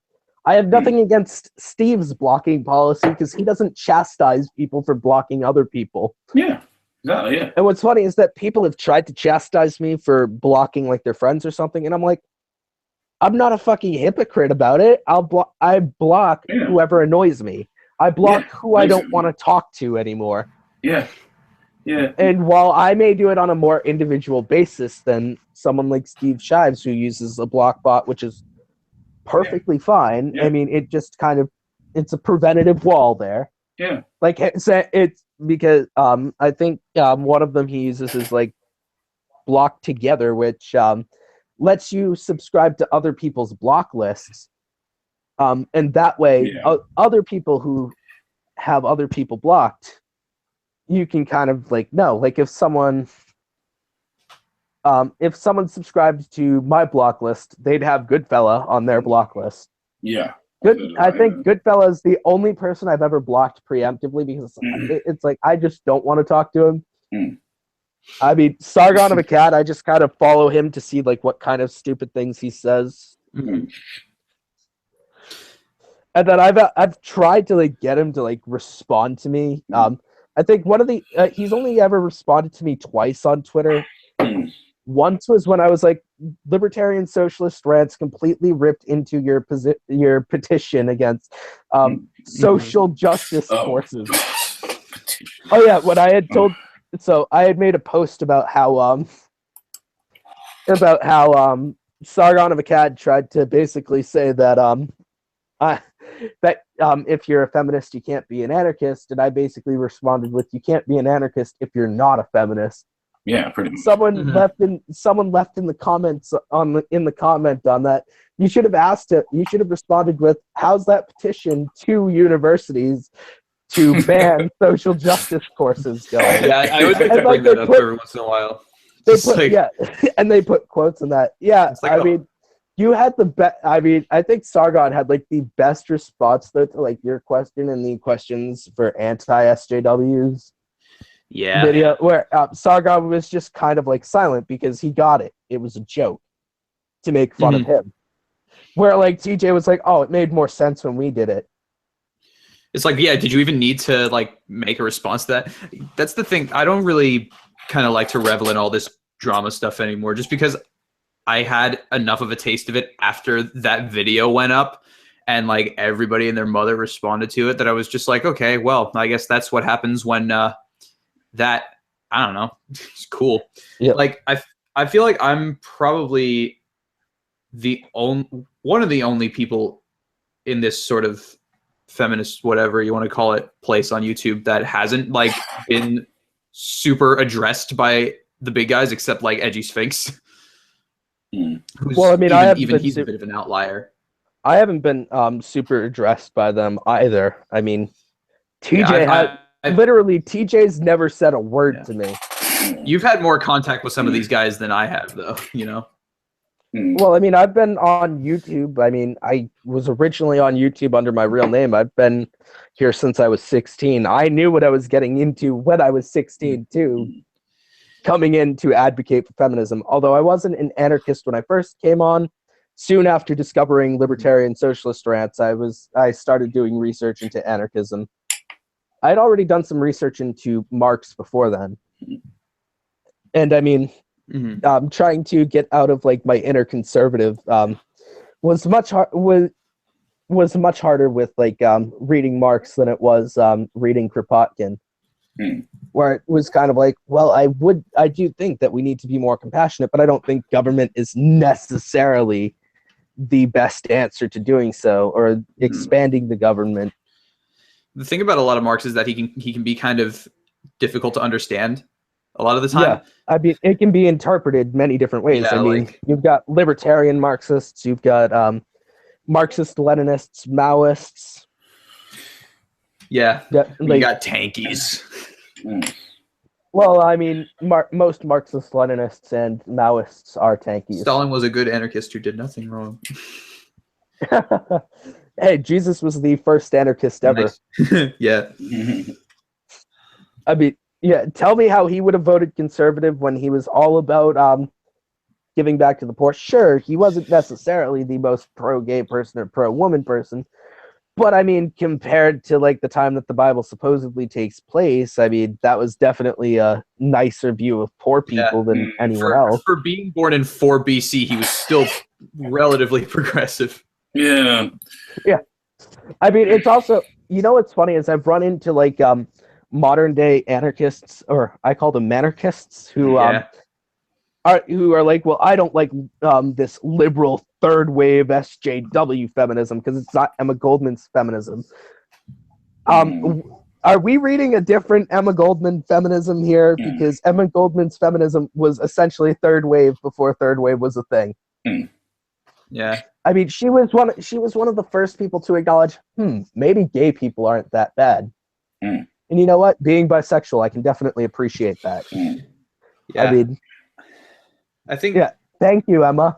Yeah. More to the point about like, you know, people who can't seem to wrap their head around anarcho-feminism. I think it's just because like they have this preconceived notion of like, okay, I guess anarchism is like liberty, but then they have this view that of feminism that like feminism is like super authoritarian, which is it's totally unfounded, of course. Yeah, well, these guys don't know what libertarian and authoritarian mean. Hey, let's throw some shade at Kevin Logan here real quick. I mean, I think he's a bit too hard on Fidel Castro. Yeah, I mean, I mostly opened that. I used that to open this hangout just because I wanted to know, like, I wanted to have other perspectives on it, because I try kind of going into this thing, and it's like, I see like, you know, Marxist-Leninists that I follow who are like mourning, and it's like, oh, I will not hear slander of this man today. And then other people who are just like, commie Twitter is celebrating this without talking to the experiences of actual Cubans. And it's like, well, surely there has to be a middle, maybe. I mean, I think I fall in the middle ground because I definitely am not a big fan of the police state. But I mean, considering their economy was much better than the U.S. economic system when it comes down to it, because the poor people were able to get the same kind of education that the elite that had only been available to the elites before. They were able to get the same health care. Social progress went faster because gay marriage was accepted as something that wasn't going to like hurt the Cuban system. I mean, it's better than Stalin, but I mean, it's certainly better than Batista that they had before. Yeah. Well, this is the thing. I mean, remember, it was a dictator replacing another dictator, and this dictator is a slightly more progressive dictator. So, progressive dictator. Well, it's this thing with Americans. I often find is that they have this obsession with things like free speech or whatever. Free speech. And as far as I'm concerned, as long as society has free speech, anything else that's shit about that society just is trivial. Because they've got free speech, or because they got this, and it's like you look at some of these, like, you know, communist societies. I mean, Yeah, they didn't have free speech. You can't criticize the government in these, but they do have other things. They have things like healthcare, and they have, and you know, in an anarchist society, you would have the best of both worlds. Yes, exactly. Yeah, you would be able to say whatever you want. You would have free. You would have free speech. But my First Amendment. My First Amendment. Your First Amendment doesn't protect your freedom of speech. It's a piece of paper that gets constantly ripped up by the government. I mean, look at the Fourth Amendment. We fucking threw that out the window with the Patriot Act.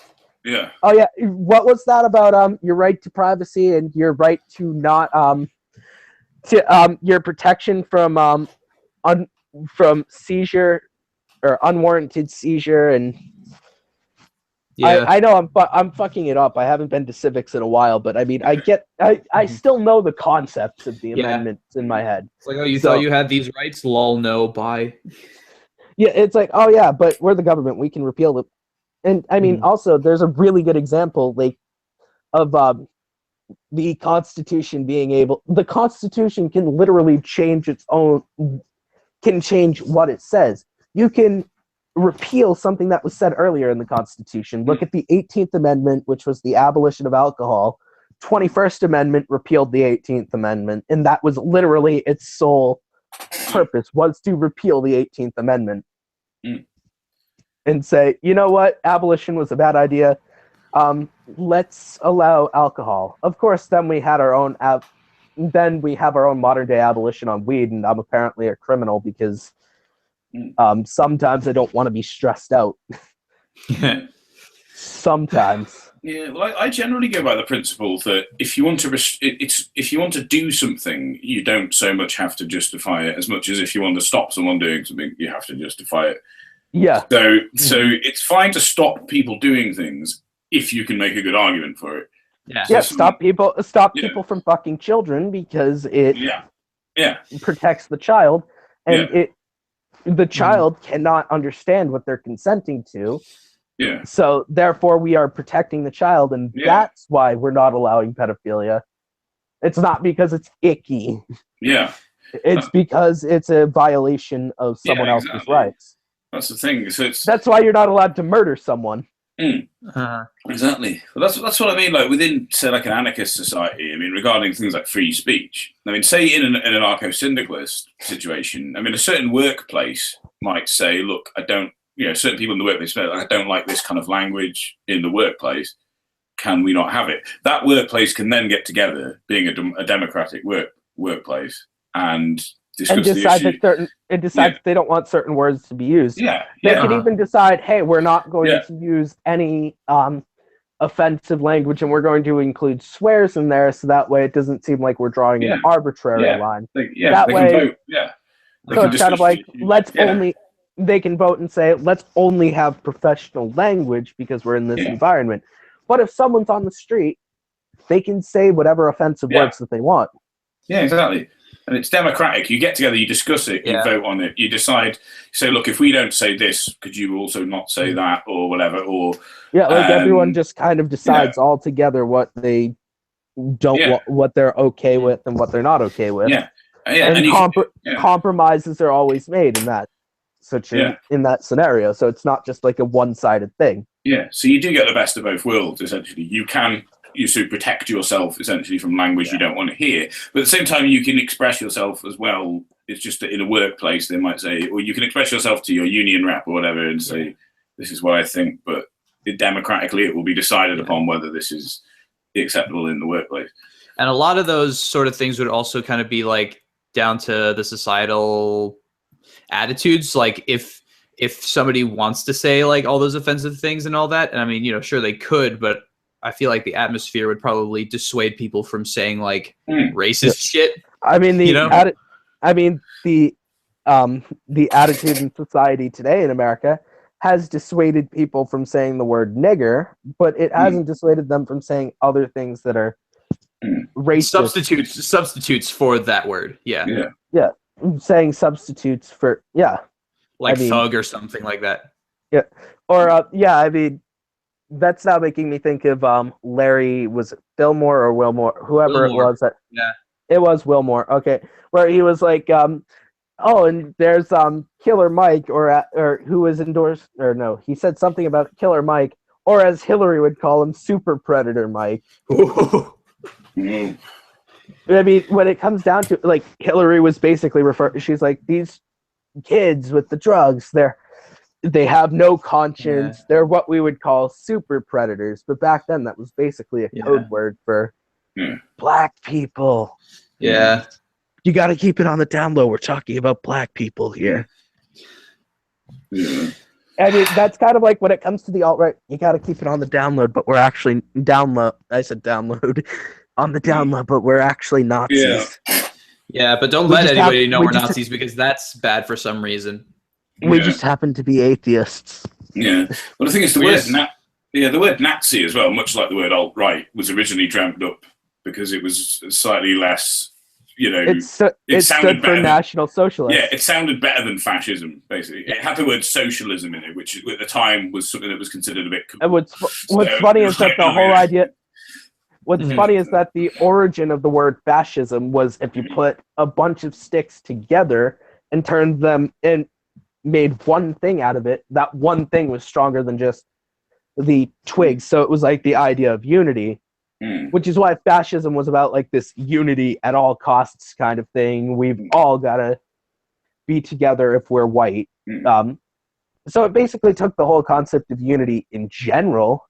Yeah. And brought it down to only mean unity for white people altogether to wipe out the rest of the world. Yeah. So, I mean... Yeah, it's a sort of... Although it was also... Although when it comes to Benito Mussolini, he was also a fascist, but his fascism didn't revolve as much around trying to exterminate people. Yeah, so there is a slight difference. So there is a slight difference between like Nazism and just run-of-the-mill fascism that you got from Benito Mussolini. But it's kind of like a turd and then a turd with a sprinkle on top of it. Yeah. It's not much better, Yeah. Oh, this is now making me think of a joke that I made earlier today. So my father, who for what reasons I can't wrap my head around, voted for Trump. Or actually, no, I don't think he's allowed to vote because he's been convicted of a felony, but he was in support of Trump. And so I made a post on my personal Facebook page, which, I mean, I could say my name and it wouldn't dox me, but I feel like it's kind of pointless to plug my name in here. So, I basically was like, I'm just going to say it starts with the same letter as Tom's name starts with. So, So I basically was like, so I shared a photo from a Bernie Sanders fan page that was a picture of a tweet that said, that says, well, don't worry about the people painting swastikas onto buildings. They're just concerned about the economy. And my father's like, they're lumping in all conservatives with the Nazis, and I'm kind of thinking, no, the Trump supporters did that when they didn't try and tell the Nazis to stop it. When they were completely complacent. Well, I was thinking that in my head, and then my brother's like, oh, maybe he thought you were calling him a Nazi, and then I'm like, well, he is Italian. And then my brother's like, we're Italian too, and I did a Hitler salute. I mean, I thought it was much funnier in context because because I was making a joke about myself being Italian added on to my dad, because it's like, obviously if my father's Italian, I'm Italian too. I mean, that makes sense. Yeah. So my brother's like, you did call him a Nazi, much rather than, or maybe he thought you were calling him a Nazi, and I was joking because it was like, no, I wasn't calling him a Nazi, but at the same time, I'm like, well, he is Italian, and they were on the side of Germany in World War II. Yeah, so which World War II, by the way, was won by the Russians by throwing 13 million Russian soldiers at the Nazis until all the Nazi soldiers died. Yeah. Just throwing soldiers at them. Yeah. Get your gear on, and we're gonna throw you into the snow. Yeah. And then you gotta hit the ground. You gotta hit as soon as you hit the ground. You gotta start running. And that's why you don't invade Russia, kids. Yes. Oh yeah. No, if you invade Russia, you gotta pack winter clothes. Oh God, yes. Winter clothes is a bit of an understatement. Didn't Napoleon tell you, Hitler, that you were supposed to pack winter clothes before invading Russia? I mean, you'd think you would have learned from that. Yeah. I mean, no, but when it came to Russia, Garrett actually briefly touched on the subject in your hangout, where he was like, there are some people who will be like, what about the 13 million Russians? Yeah, what about them? They were soldiers. It's not the same as innocent people getting killed. You're not dealing with innocent people getting killed. You're dealing with I mean, the innocence definitely varies when it comes to soldiers, but you're not dealing with like civilians with civilian deaths. You are dealing with soldiers who go in knowing that they could die. Like, there's a much different thing. Soldiers can fight back. Civilians can't necessarily fight back.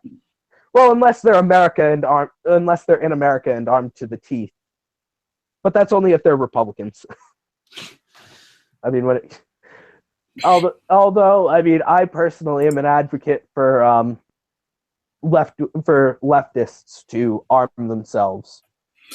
Well, they might have to, yeah, not necessarily with assault weapons. Although I feel like if there is a revolution, we definitely shouldn't like dismiss assault weapons. If there's like a revolution and we have to actually fight the U.S. Army, like to defend ourselves, like of course we're gonna need assault weapons. But I mean, personally owning like a gun to defend yourself in a society where you can be attacked because someone thinks that you shouldn't exist.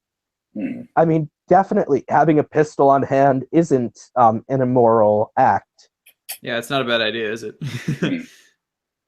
I mean, I myself during the Trump presidency, I'm going to take advantage of the fact that we have a Republican president, and I'm going to get armed. I mean, that is the one good thing that has come out of this. Well, I mean, technically under Obama, I could have done the same thing, but now now I know for sure there will be no gun control. Yeah. I mean, I've also made jokes on like my feed where I'm like, I like my immigrants the way I like my guns, I like my guns the way I like my immigrants, undocumented. Yeah. I mean, yeah, don't send the undocumented immigrants out and don't take away my guns. But I mean, again, I think that if you have to defend yourself, saying that someone can't have a gun, I mean, that's absolutely naive. And I've had some problems with liberal politics due to like the non-violence to a fault, like saying that you can't beat up a fascist. Yeah. I think I sent the picture to you, Tom, where I'm like, gay anarchist, Nazi, kill all the pinko fags, basically referring to any gay person who's a communist. Gay anarchist punches the Nazi. Liberal, why'd you punch the Nazi? Gay anarchist face palms. Yeah. Well, that's the thing, isn't it? Yeah, I mean, a civil war. I mean, how far fetched is that idea? Because it's seeming less and less far fetched. Yeah, by the day. Well, I mean, not to mention that there's actually like secession is on the ballot in California now. So hopefully within the next 3 years, I can manage to get myself into California before they secede. Is that really true? California? I don't know if it's gonna. It seems a bit far off. So, but Civil War does not. California, Washington, and Oregon have all shown secessionist attitudes from a Trump United States. Wow. And I wouldn't blame them if they voted to leave. Yeah. And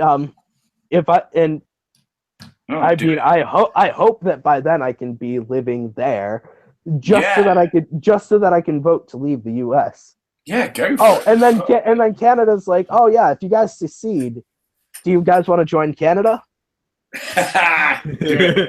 it. I mean, the combination of Canada's economy and California's economy, California just on its own is, if it was its own country, would have the 6th largest economy in the world. Mm-hmm. But that's also because you're taking into the fact that the U.S. wouldn't have as strong of an economy now as it does because it's the current sixth strongest economy in the world. So basically, California is like the main bit of the U.S. economy. So, I mean, if California goes, there goes the economy for the U.S.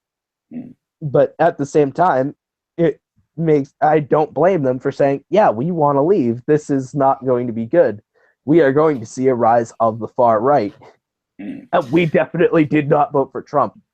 Although I do have a little bit of faith in the country, considering the fact that if you factor in all the people who didn't vote, which I am going to be for just this point, 75% of Americans did not vote for Trump. 50% of them didn't vote against Trump.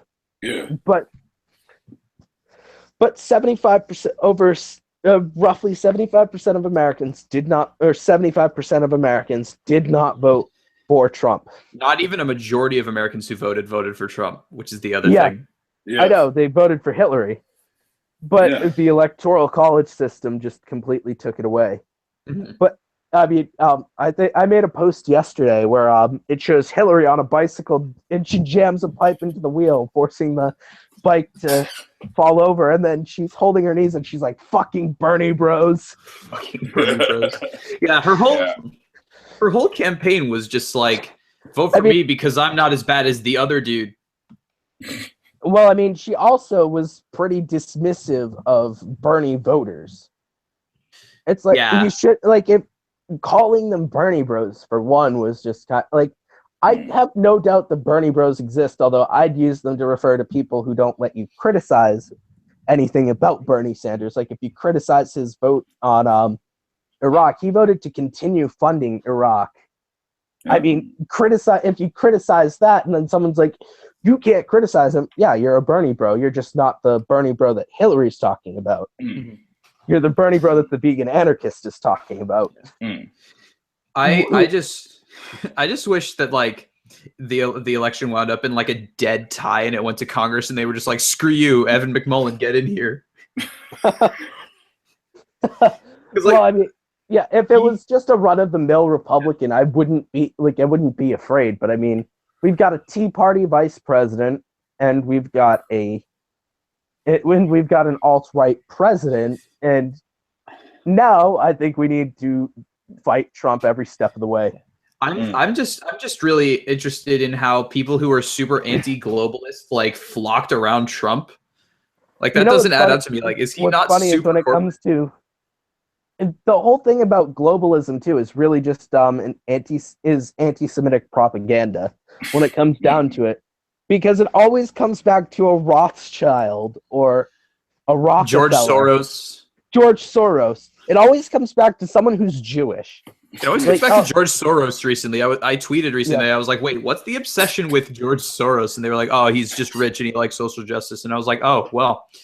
Oh, and he's also Jewish. That explains it. It's like that's why there's 3 parentheses around his name. Hey, it's like Dick Coughlin says about if you go into, it doesn't matter what the chat room is about. If you go into a chat room, it could be about whether or not you like mashed potatoes, and Team Mashed Potato and Team Anti-Mashed Potato will go at it for like 15 minutes, and then some white nationalist comes in, starts talking about the Jews, and then it devolves into how much everybody hates the Jews. Yeah. And that especially went for chat rooms back in those days, I'm sure. Yeah. I mean, I assume I am a hip young millennial, but seems like a good Tom. Yeah. I'm even younger than you, albeit only by a year, but still. Yeah. Yeah. Guys, I'll be right back. I just need to nip out for a minute. Apparently there's a pot shop on every corner in Massachusetts. I didn't know that. Really? No. If you've ever seen like the commercials, like the against Question 4 in Massachusetts. They're like, there's a pot shop. There will be a pot shop on every corner. There'll be a taco truck on every corner in Trump's America.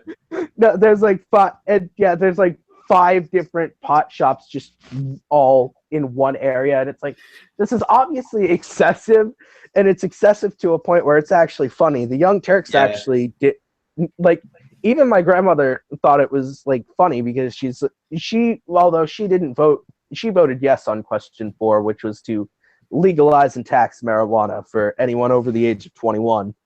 It doesn't mean I'm going to stop buying it. I've still got my deal. I've still got my dealer's number.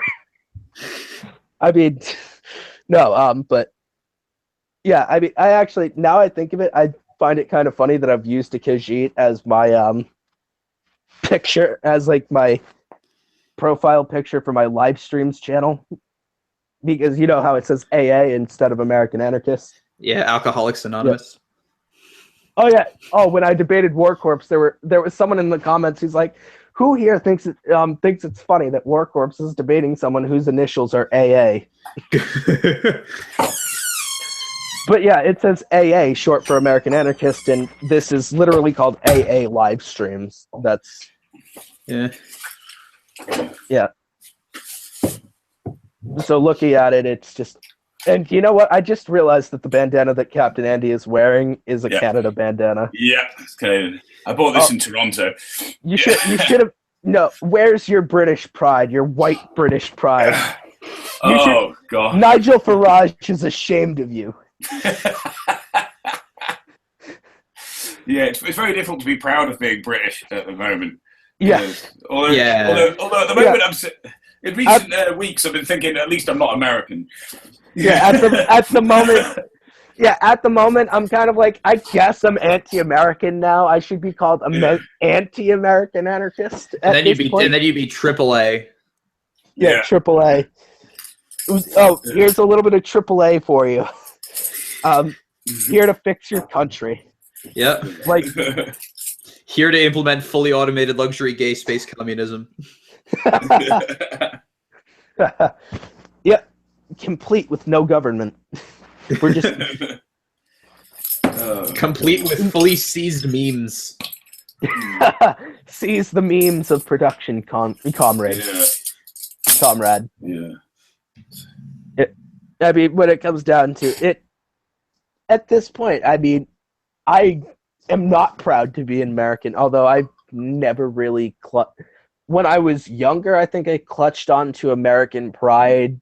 But I mean, as I started to learn anything about politics, I'm like, wow, having national pride really is just kind of a stupid concept, because it's a concept that it's a concept that is used to get you to back everything that your country does. It's to guilt trip you into agreeing. And also, why am I proud of where I was born? Yeah, like, oh, you fell out of your mother here, somebody else fell out of their mother over there, and you don't like them. Yeah.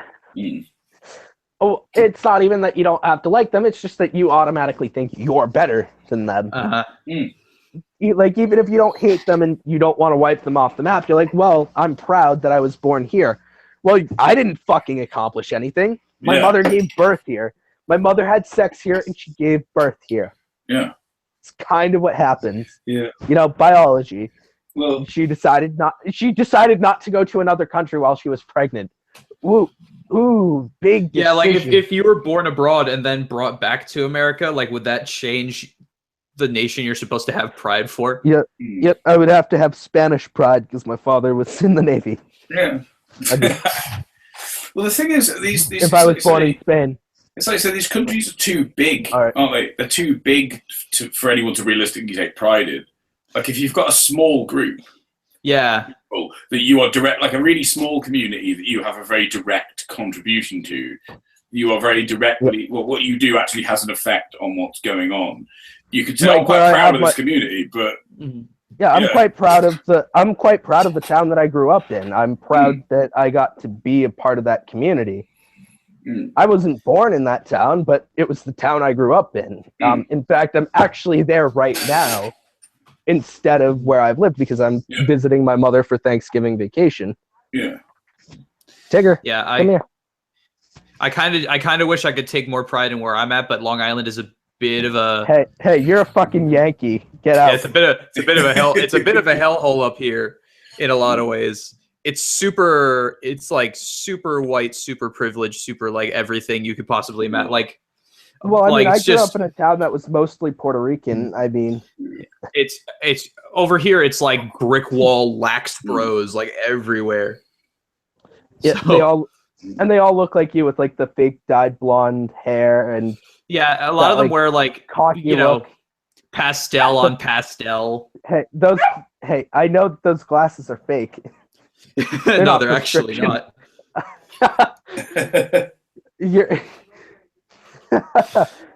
I mean, but you have seen like the hipsters who wear like those fake non-prescription glasses, right? Yeah. Like real 3D glasses from the movies that you pop the lenses out of. Yeah.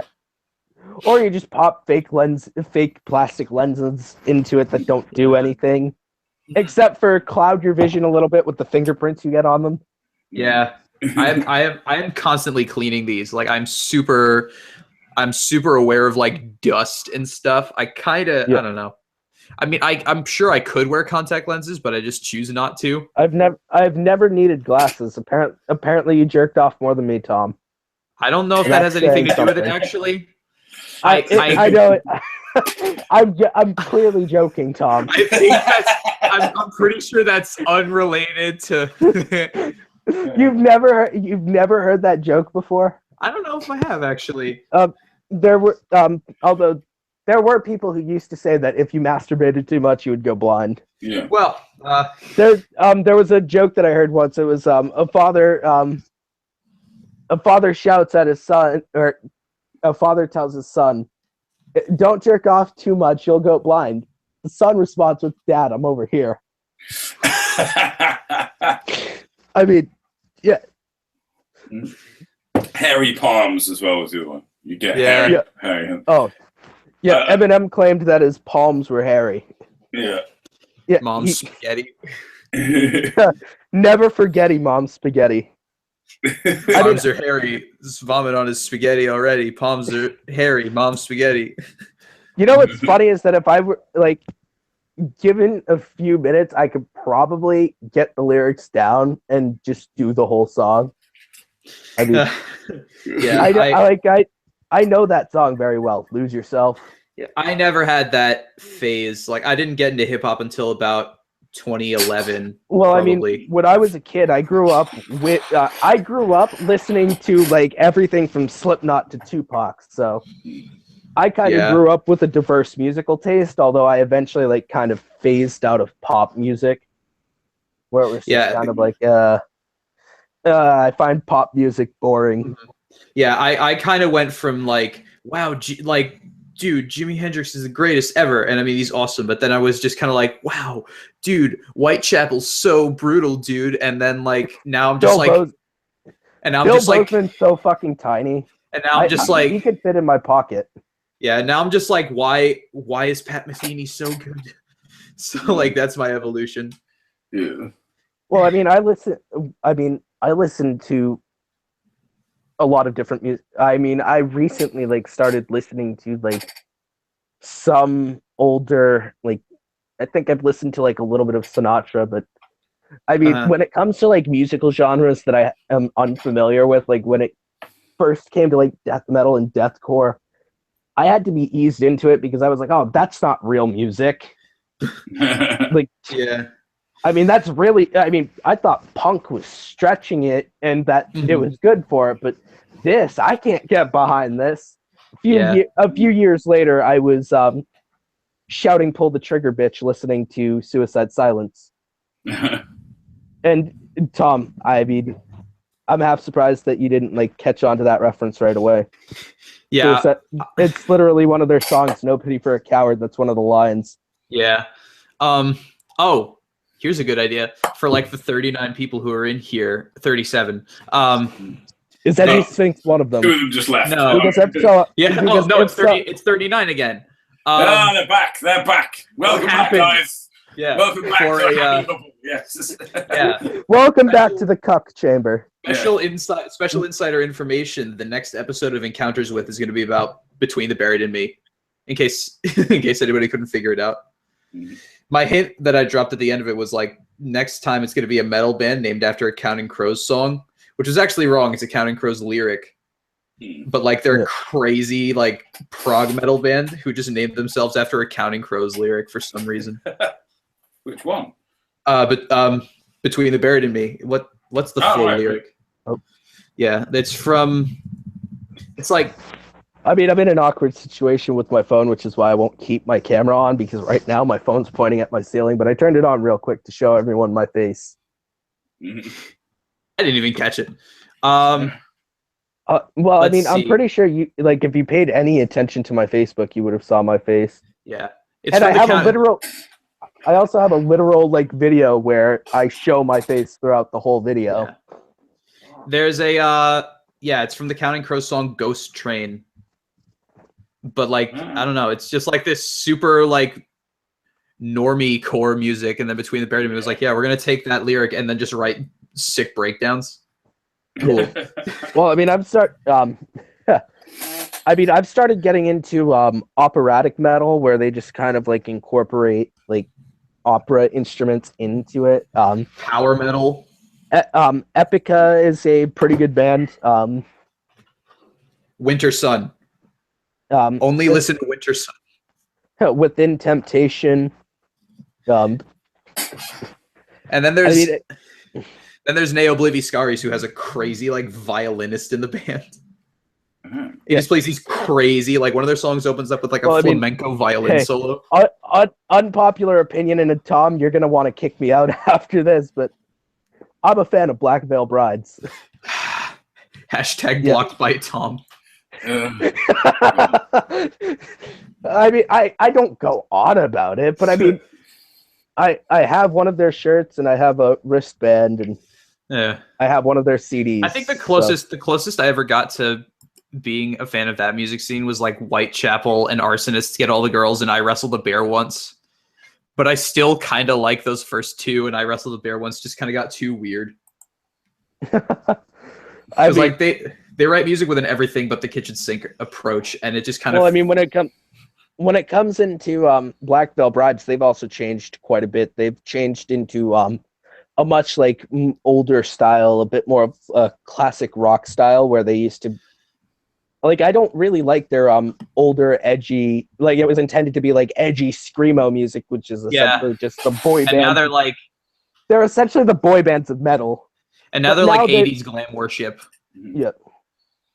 I mean, but like, why not just listen to Steel Panther for that? Because Steel Panther is racist. Yeah.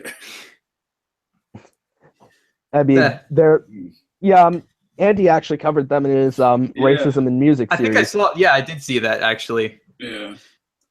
It's a bit of a shame. I remember before he got his 13th video up, I actually left a comment about Phil Anselmo, and he's like, funny enough, the next episode of Racism in Music is going to be about Phil Anselmo. Every time I'm in a public place and I hear a Pantera song, I just go, Phil Anselmo's a racist. Yeah. Well, this is the thing. I think the worst thing I've ever done, because I have this like weird thing when I'm around certain people, I will say things that I think are absolutely offensive and messed up.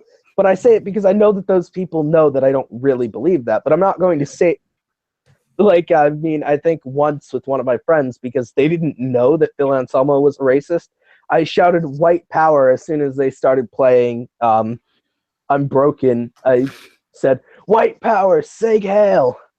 And they're like, what was that? They're like, what was that about? And then I'm like, that was what Phil Anselmo did. That was an atrocity. Yeah, that was terrible. And then he did apologize for it, but I don't think it was sincere. No, and he's done things like that before as well. This is just if you're just going to apologize and carry on doing it, then it's not really an apology.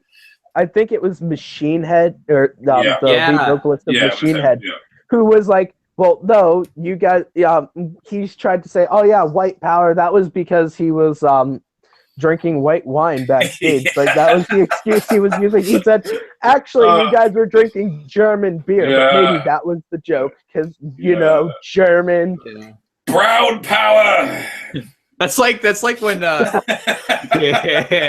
That's like when Dusty Smith, after like his whole alt-right thing that he had, he was just like, people still don't understand that I'm playing a character, and it's like, when have you ever said that other than right now?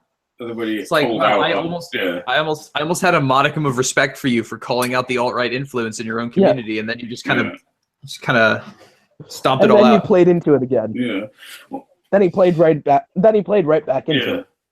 Well, this is the thing. Like, I've been to like certain metal nights, and some of them will just play Pantera, no problem. But there was one I went to in Stoke-on-Trent, and my friend went and requested Pantera, and they said, "No, we're not playing Pantera because they're racist." And he was actually like, "Okay, I still listen to. I still listen to Pantera, but then again, because my music is pirated, it's not like I supported him by giving him money. Yeah. Well, but I mean, I also that always goes into the back of my head. Is just, and I'm like, it sucks that this guy's a racist. Yeah. It's like, come on, man, Dimebag did not die for this. Yeah. Well, the only album I've got by Pantera is Vulgar Display of Power. The only one really worth having, anyway. Yes, that's the sort of album. Well, have you heard what Pantera did in the 80s? Have you seen what they looked like in the 80s? Oh my god, dude! They were a glam metal band. Yes, they were a really cheesy glam band. Holy shit! If you look at Cowboys from Hell compared to like I'm Broken, like you can see the difference. Yeah, I mean, pre Phil Anselmo. Post Phil Anselmo. Ride My Rocket, the greatest song they ever made. Yeah. It's funny because if you go to, I think, you'd have to confirm this, but I think on their website, they don't list any of the stuff they did in the 80s in their discography. It's like, they just started in the 90s or something. It's like, nope. It's like they're a totally different band. Yeah. But they kept the name, so... I mean, that's kind of like. I mean, I think Metallica should just like completely like take Saint Anger out of their discography because that is like it's a blemish on a good disc set. Yeah, pretty much. Well, the thing with Metallica, we're just gonna pretend that Saint Anger never happened. Or Lulu. Oh god, that's worse. Yeah, Lulu is awful. I mean, the thing is, like, I am the table. I like Lou Reed and Metallica separately, but when they collide, bad things happen. Yeah, like that album. Yeah, it's that line where James Hetfield says he's a table. I think it makes sense in context of the song, sort of, but. Oh, another band that Tom's going to hate me for liking is Hollywood Undead. My favorite band. I'm a little more charitable to them than I am to Black Veil Brides. But like I can't really complain because my roommate at school is like a fan of bands like Avenged Sevenfold and other stuff that just does not interest me particularly much. Don't attack Avenged Sevenfold. That's my shit. No, but I mean, when it comes to like Hollywood Undead, I do hate that they did a song with Jeffree Star at one point. They should never be associated with anything like Blood on the Dance Floor. That's indirect association with Blood on the Dance Floor, and even worse, with a pedophile by the name of Gabi Vonity. My big thing is just like the one band that I will hate on unequivocally. But not to mention Jeffree Star is a racist. Yeah, but the one band I will hate on unequivocally is Dream Theater. Really? I just don't like Dream Theater. I can't get into Dream Theater. Blocked by AA. Hashtag blocked by AA. Dream Theater are pretty good. I'm not dead into progressive music. Yeah, but the thing is, I've got a couple of Dream Theater albums. Yeah, the thing is, when it comes down to it, Dream Theater. I mean, I personally like their style, but I mean, I have like a taste that like it's weird because I can listen to death metal. I can listen to Death Grip, although the Death Grips one is less weird. But I can listen to like DMX, Hops, and just like casually after just listening to Whitechapel or Suicide Silence or Lamb of God, listen to Eminem and then I could move on to listen to Led Zeppelin, Black Sabbath. Yeah, I mean, and I think that Led Zeppelin personally, like, they're not like the greatest band, like enjoyable, but like a lot of people will be like, oh, they're one of the greatest bands of all time. Well, that whole album, that whole blues album they did, they took credit for songs that had already existed from black artists. I mean, I can't exactly get behind that. No. Yeah, like, and for me, it's one thing to perform them, but to take credit for them as if you wrote them, that's kind of fucked up. Yeah, and then for me, really, the only beef I have with Dream Theater is just that their style is super excessive to me. Like, it's funny because the next video in my encounters with is going to be about Between the Buried and Me, who is super, super influenced by Dream Theater, but I like them way more than I like Dream Theater for some reason, and I can't really pin it down. I think it's just because, like, when Dream Theater, it's something to do with their guitar solos, I think. Like, every guitar solo is just kind of a mess of, like, tapping and sweeping and stuff. And it's just kind of like, well, it's kind of a barrage of like, wow, you can play like all these different things, but like, I don't know. The writing and the music is not, it's not like, you know, I think it's proof that you can be amazing musicians and make music that is, to me at least, not very interesting. I mean, you know, they're a fine band and all. I mean, it's just like, why? I don't know. Oh, okay, so Tom, have you ever come across Tool? Yeah, I actually really like Tool. Tool. Yeah, they're great. Like, come on, Garrett, I like Tool. Unblock me. Unblock me and follow me again. Requite my love. Yeah, that, like, kind of my doorway into like progressive stuff was like, I used to really like Pink Floyd, and I still do, but then I realized that there's a lot of other really cool, like, and then other stuff.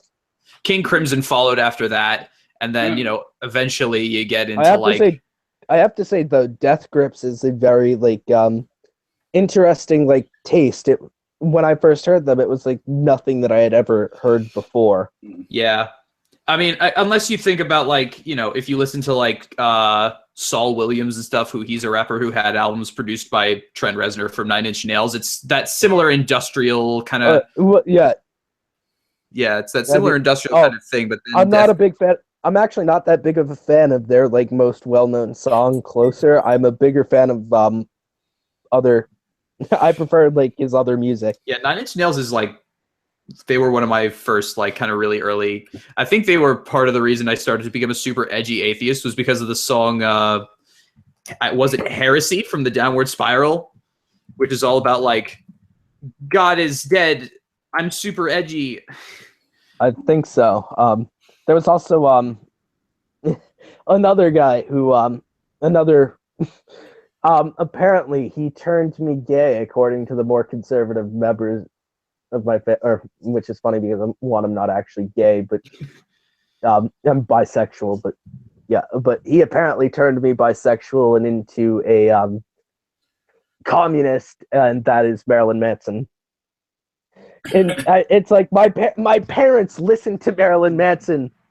It's not like they didn't suddenly like turn gay and turn into communists. There's so many worse. In fact, artists. My father voted for Trump. There's so many like worse artists to pick on than Marilyn Manson. Like, nobody ever talks about like Varg Vikernes, who burned down a bunch of churches and killed the dude. Yeah. Well, Andy did in his most recent racism against music. The hate I got for that video. Oh my goodness. Yeah. Oh. It's well, like, Varg isn't a racist. Like, yes, he is. Come on. he came out in support of Hitler, for fuck's sake. Yes. Are you going to tell me Edgy Sphinx isn't a racist, even though he's praised Hitler? Yeah. Yeah. Well, yeah, I think this whole sort of, you know, nitpicking of what does not qualify as racism. I mean, I just think if you take it far enough, no one is a racist, because you can just nitpick anything anyone says. Like, someone could literally just come right out and say, I want to exterminate all other races except for mine, and people would still say, would still find a way to interpret that he's just a misanthrope. He's like Pat Condell. I called it the Pat Condell defense. I'm a misanthrope. Yeah. I hate everyone equally, guys. Yeah. I mean, I used to say no lives matter.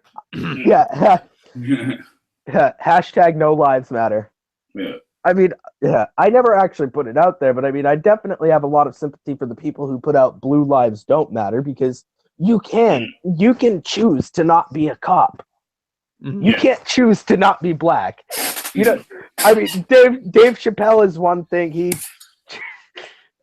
But even then, he didn't get away from his black identity when he went in whiteface to make a joke. Yeah. Like, that wasn't it. So it's like, you can't escape from your identity as a black guy. You can escape from your identity as a police officer, though. Yeah, exactly. By saying, hey, look, I think that what police do is immoral, and I'm going to step down. Yeah. I was going to say, another person as well, like Var Buchanan's, Gigi Allen is another person I think was much worse than Marilyn Manson. Do you know who I mean? Yeah, he was like, he ate his shit. There was definitely, and he had all kinds of infections from like where he would shoot heroin because he was dealing with his shit while he had fucking holes in his skin. Yeah, there was definitely like something seriously like up with him in the head. And it wasn't like healthy shit either. Like he took laxatives so that it was like this liquidy, gooey shit. He would beat up people in the audience. Yeah. I mean, I don't know what his views on race are. I don't know if he was an actual misanthrope and not just what Pat Condell calls himself, or like if he was, or if he like hated people based specifically on race. And I hate to kind of I don't think it even really matters because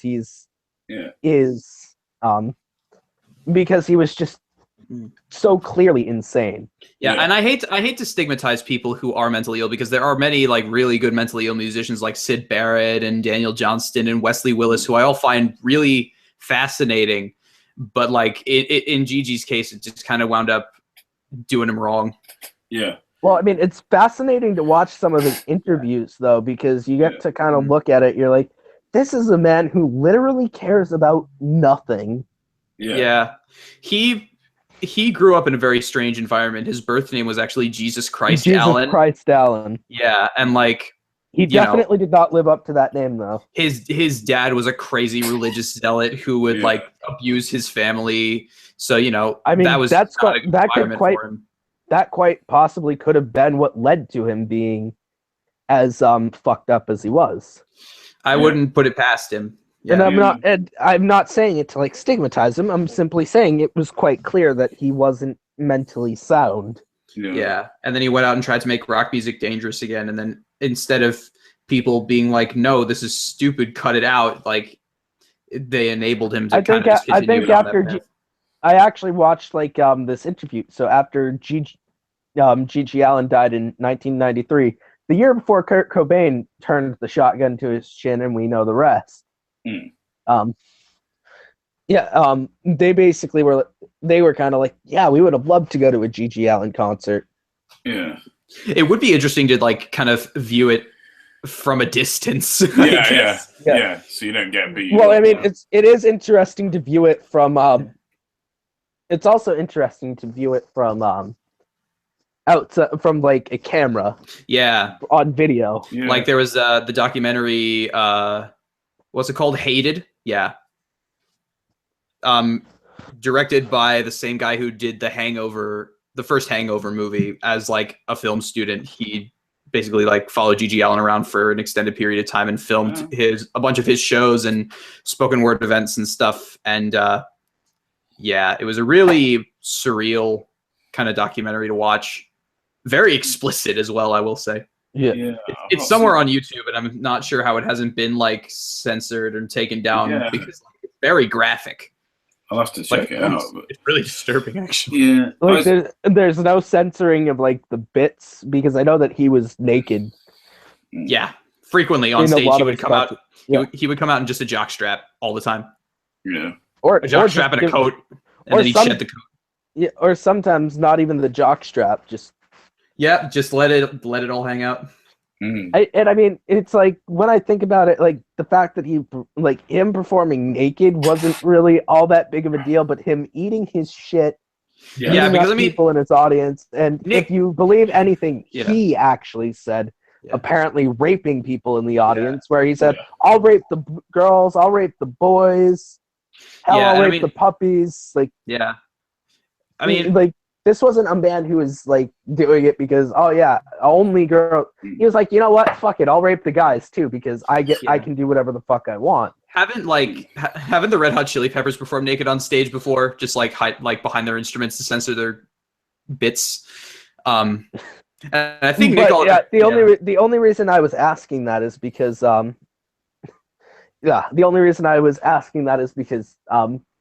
YouTube does have a censorship policy on that. I think the only reason they haven't latched onto my anarcho-feminist critique of Undead by Hollywood Undead, the music video, where I kind of critiqued it as kind of being an example of sex sells and just overusing sex and naked women to basically like sell a product, and the product being Hollywood Undead. And it was the uncensored video more because I couldn't find the censored video to download. So but I also age restricted it due to that. So it's quite possible that like just YouTube never caught onto it in its algorithm because it is age restricted. And then there's me, who I just used a video of Thom Yorke climbing up a snowy hill, and I got DMCA'd by XL recordings. So, two very different experiences. Yeah. So. Although then again, I've also been DMCA'd by Davis Araney and the Golden One. Well, I mean, that's just understandable at that point. Although, at the same time, I did contest it, and YouTube landed in my favor. So the videos are still up. You can counter those guys, but it's much harder to counter one of the largest independent record labels in the world. Yeah. So that's where I'm at right now. Yeah. I just hope Victory Records doesn't fuck with me, because Between the Buried and Me puts out most of their albums are on Victory. I think it also depends on the company too, because 11/7 they won't let you monetize it, but they will let you put up the video with it. And the thing with if you put up anything with Five Finger Death Punch, though, you will get a DMCA. Yeah. Actually, no, they won't give you a strike immediately, but they will tell you your video's blocked and that they can decide to give you a copyright strike at any point. Yeah. The thing with Victory Records, though, is that they're known for being kind of shitty to the bands that are on their label, and I don't know if that extends into like copyright striking, but do you know the story about what happened with them in like the Streetlight Manifesto or like A Day to Remember, or any of the bands that have like come out against them as being like, these guys are shit?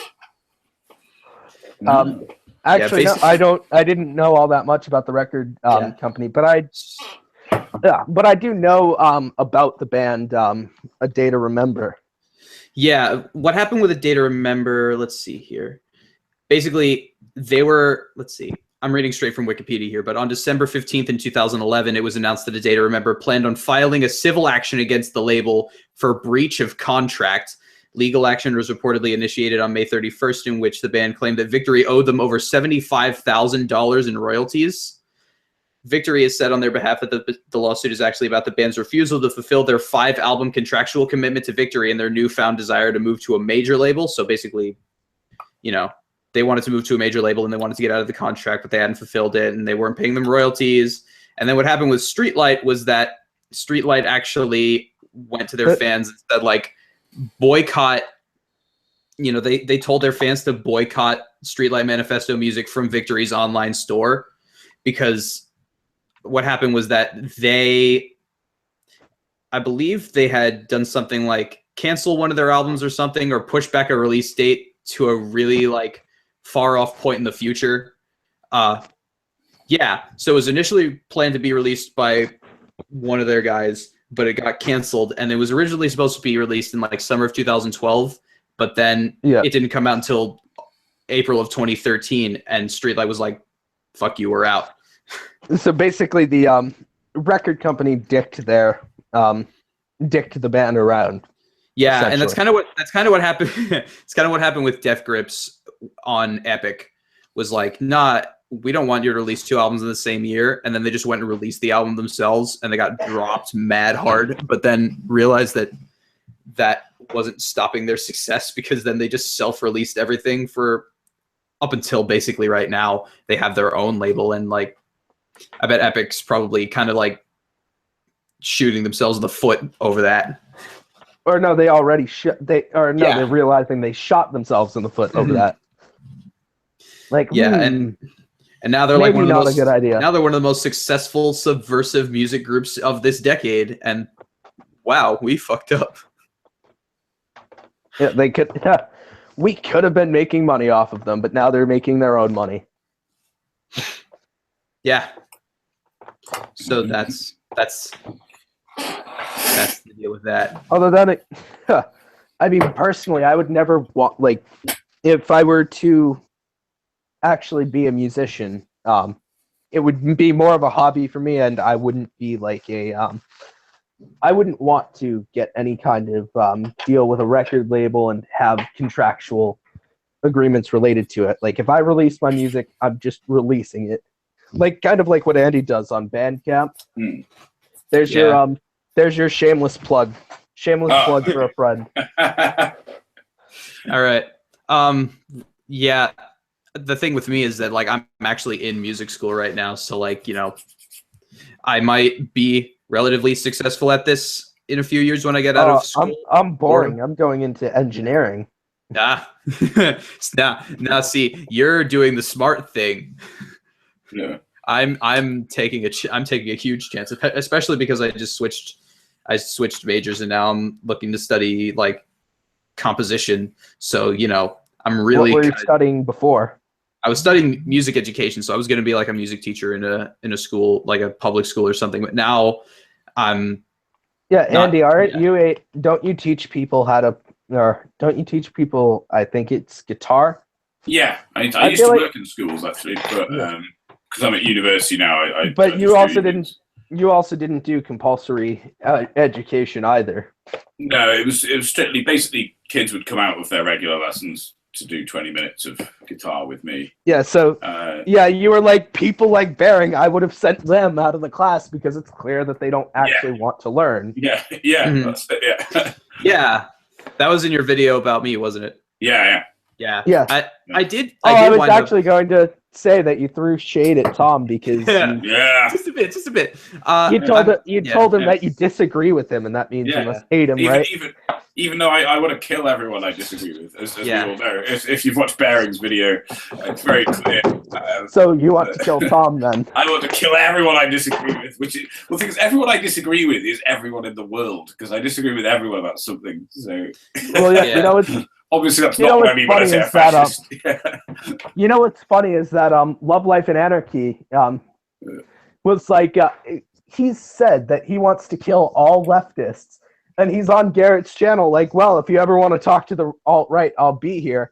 And some of Garrett's fans, while they were also pointing out that Garrett does talk to people who he disagrees with, and he does talk to people, or no, I said he talks to people he disagrees with.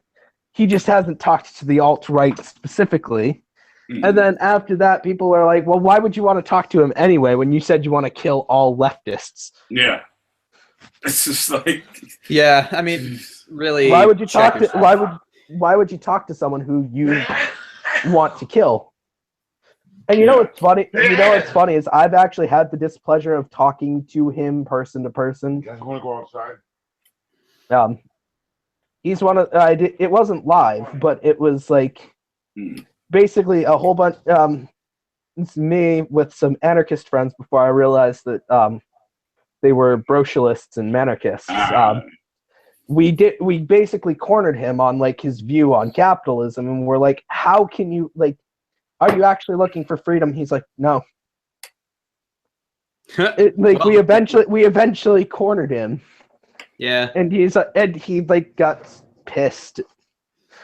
I also tried to like get a debate with him, and he like refused to do it because he only debates anarcho-communists who he can tear apart.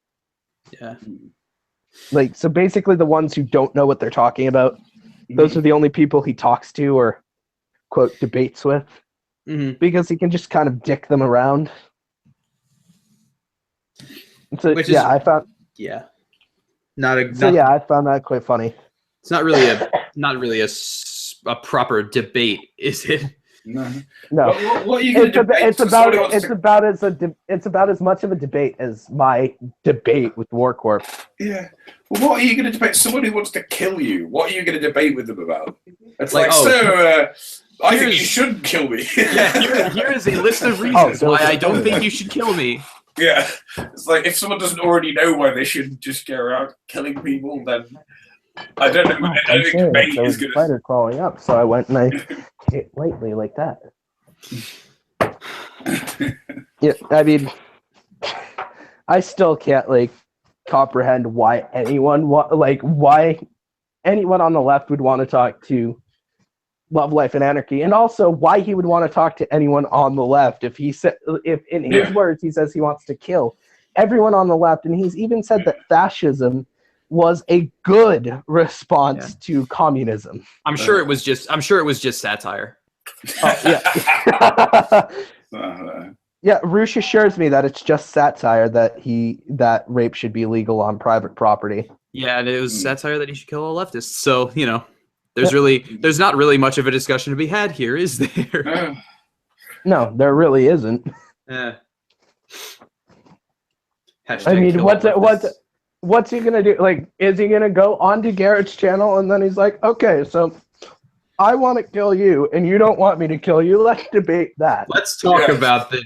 Let's hash this out. Let's talk this out. I mean, let me explain to you the basic principles of morality. Yeah. I mean, now you wouldn't like it if someone tried to kill you, would you? No. Yes, but leftists aren't people, says Love, Life, and Anarchy. Yeah. Leftists aren't people, they're robots. They're professional protesters. They're paid. They're paid for by the globalists. They're paid by George Soros. They're the cultural Marxists. Break the conditioning. God.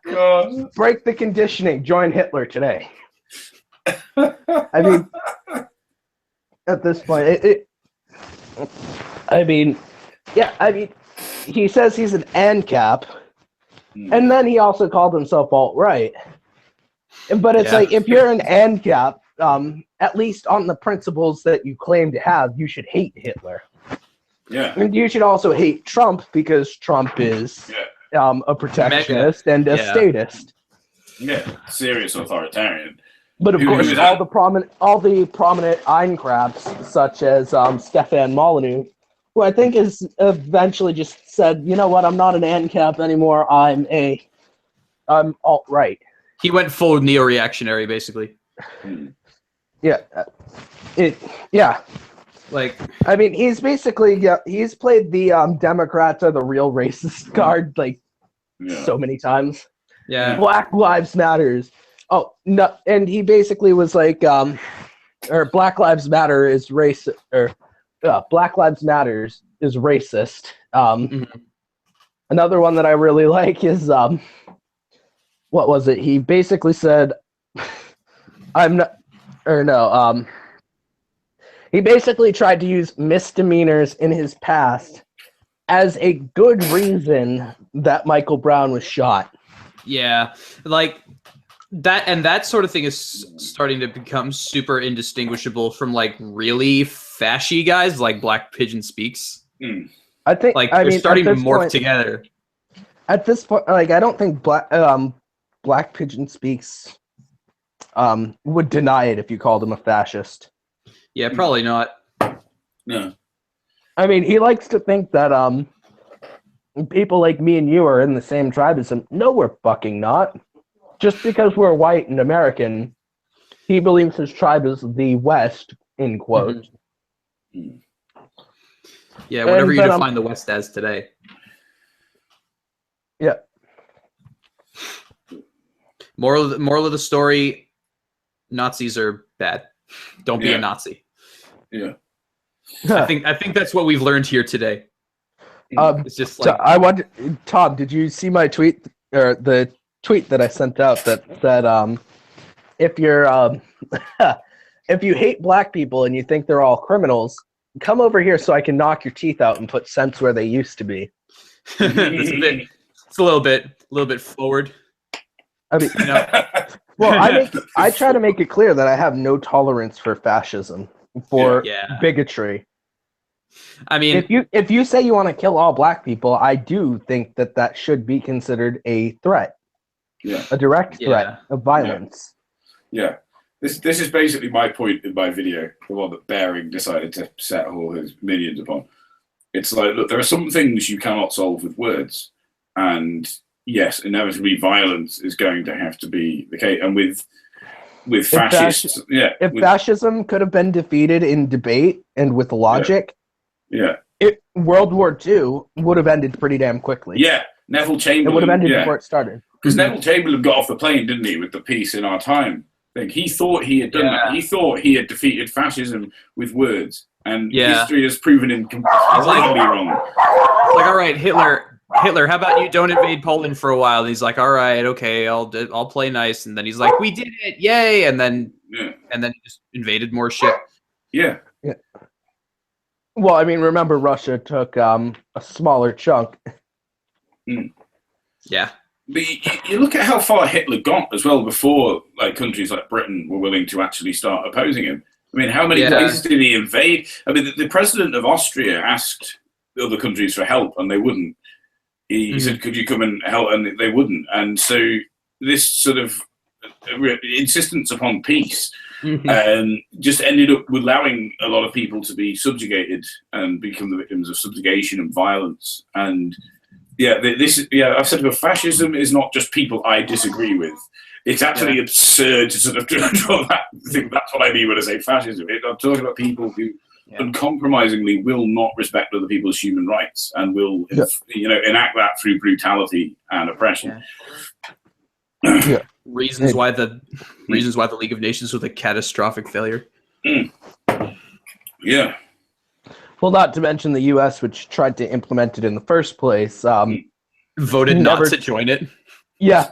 I was like, you know what? Let's start this League of Nations. And you know what? You guys can handle it. We're not going to join. Yeah. It might have been our idea, and we might have actually had a decent plan for it, but you know what? We're not going to join it. We're going to let you solve it for yourselves. Yeah, like we really there's a Patton Oswalt joke about he meant it. Good job. Yeah.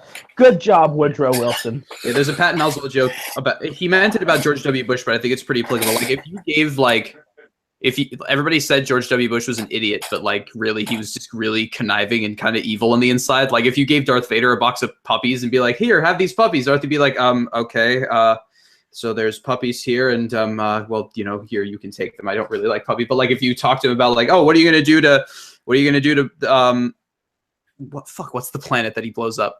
Alderaan. He's like, yeah, what are you gonna do about Alderaan? And then he gets super eloquent about that shit. That's what George W. Bush is, and that's what the U.S. has been. It's we're going to create this League of Nations and we will restore peace to the global community, and then they just decide not to join it. Yeah. It's really these people who have this country has so much power and yet is so blatantly incompetent. It's hilarious. Yeah. It's hilarious, but it's also frightening because I lived through the consequences of it. But whatever. I try to. I internalize that. I'm scarring. I laugh. I laugh so I don't cry. Yeah. And I apologize that my mic was off. I just assumed that you guys didn't want to hear me chew. My memes are ironic and my depression is chronic. Yeah. Are you pill popping for that? At some point. One thing I was worried about was is the environment as well is an issue since Trump's been elected in, I mean, he's trying to pull out of the Paris agreements, isn't he? I mean, Trump on the environment is an absolute disaster. Yeah, Although the one thing that I can say when it comes to comparing Donald Trump and Hillary and trying to decide which one is worse, when it comes to foreign policy, I actually was kind of torn because it could kind of go either way when it comes to who's going to be worse overseas. I mean, because both of them are super imperialist. Yeah. So it wouldn't have turned out great either way, really. Yeah. But but when you look at the environment and domestic policy, like I know that Sargon basically was like, oh yeah, you should vote for Donald Trump because that'll stop imperialism. Like, and that was his argument to Kevin. Of course, Kevin was kind of like, yeah, so this happens. Why are you trying to sell it to me like an SJW drone? And I'm kind of sitting there like, Kevin, wrong answer. You should respond with, do you really think that Trump is going to be better on foreign policy than Hillary? Do you think that he's not going to invade other places? Yeah. Well, that's the thing. I mean, people keep praising Trump for being his supporters. They're praising him for not being politically correct. They keep saying he's not politically correct. He's not politically correct. And he's just not correct. Yeah. The other thing is that he's not an entertainer. Like, in politics, it's important to be politically correct. You're going to have to form alliances with other countries. You're going to have to you can't call the leader of China a chink or anything like that. That is not good. This will cause huge problems. It's different if you're it's one thing to be an entertainer and to entertain a bunch of right-wing morons by using racist language, but he's the leader of the fucking country. Like, being politically correct is a good idea in politics. That's why we call it political correctness. You're just trying to censor him. Fucking Zizek. I mean, fucking Zizek. I'm starting to get sick of him. He tried to claim that political correctness is why Donald Trump won. Oh yeah, I've heard that. Bloody hell. Yeah. Is Donald Trump going to ban political correctness now? I mean, how is this going to stop political correctness? Is he going to? If anything, it's going to be political correctness in the other direction. Yeah. Mm-hmm. Like, "Make America Great Again" is a super conservative correctness term nowadays, or it's going to be anyway. And by America, what they really mean is make America white again. Yeah, basically. Like great, white, imperial, whatever you want, really. Yeah, well, the thing is, we're better than the rest of the world. We can do whatever we want. When I keep seeing these comments from people saying, I voted for Trump because I'm sick of people calling me a racist, I think, do you think they're going to stop now? If anything, these people are going to be even more on my than before. On my video where I basically said, or I think I called it "America, you fucked up," a call to arms. Someone in the comments put, it was feminists who, it's because the left has become overrun by feminazis and it's become elitist and that's why Trump won, and don't disparage the poor. And I also voted for Jill Stein too, and then it's kind of like, why are you blaming us for it?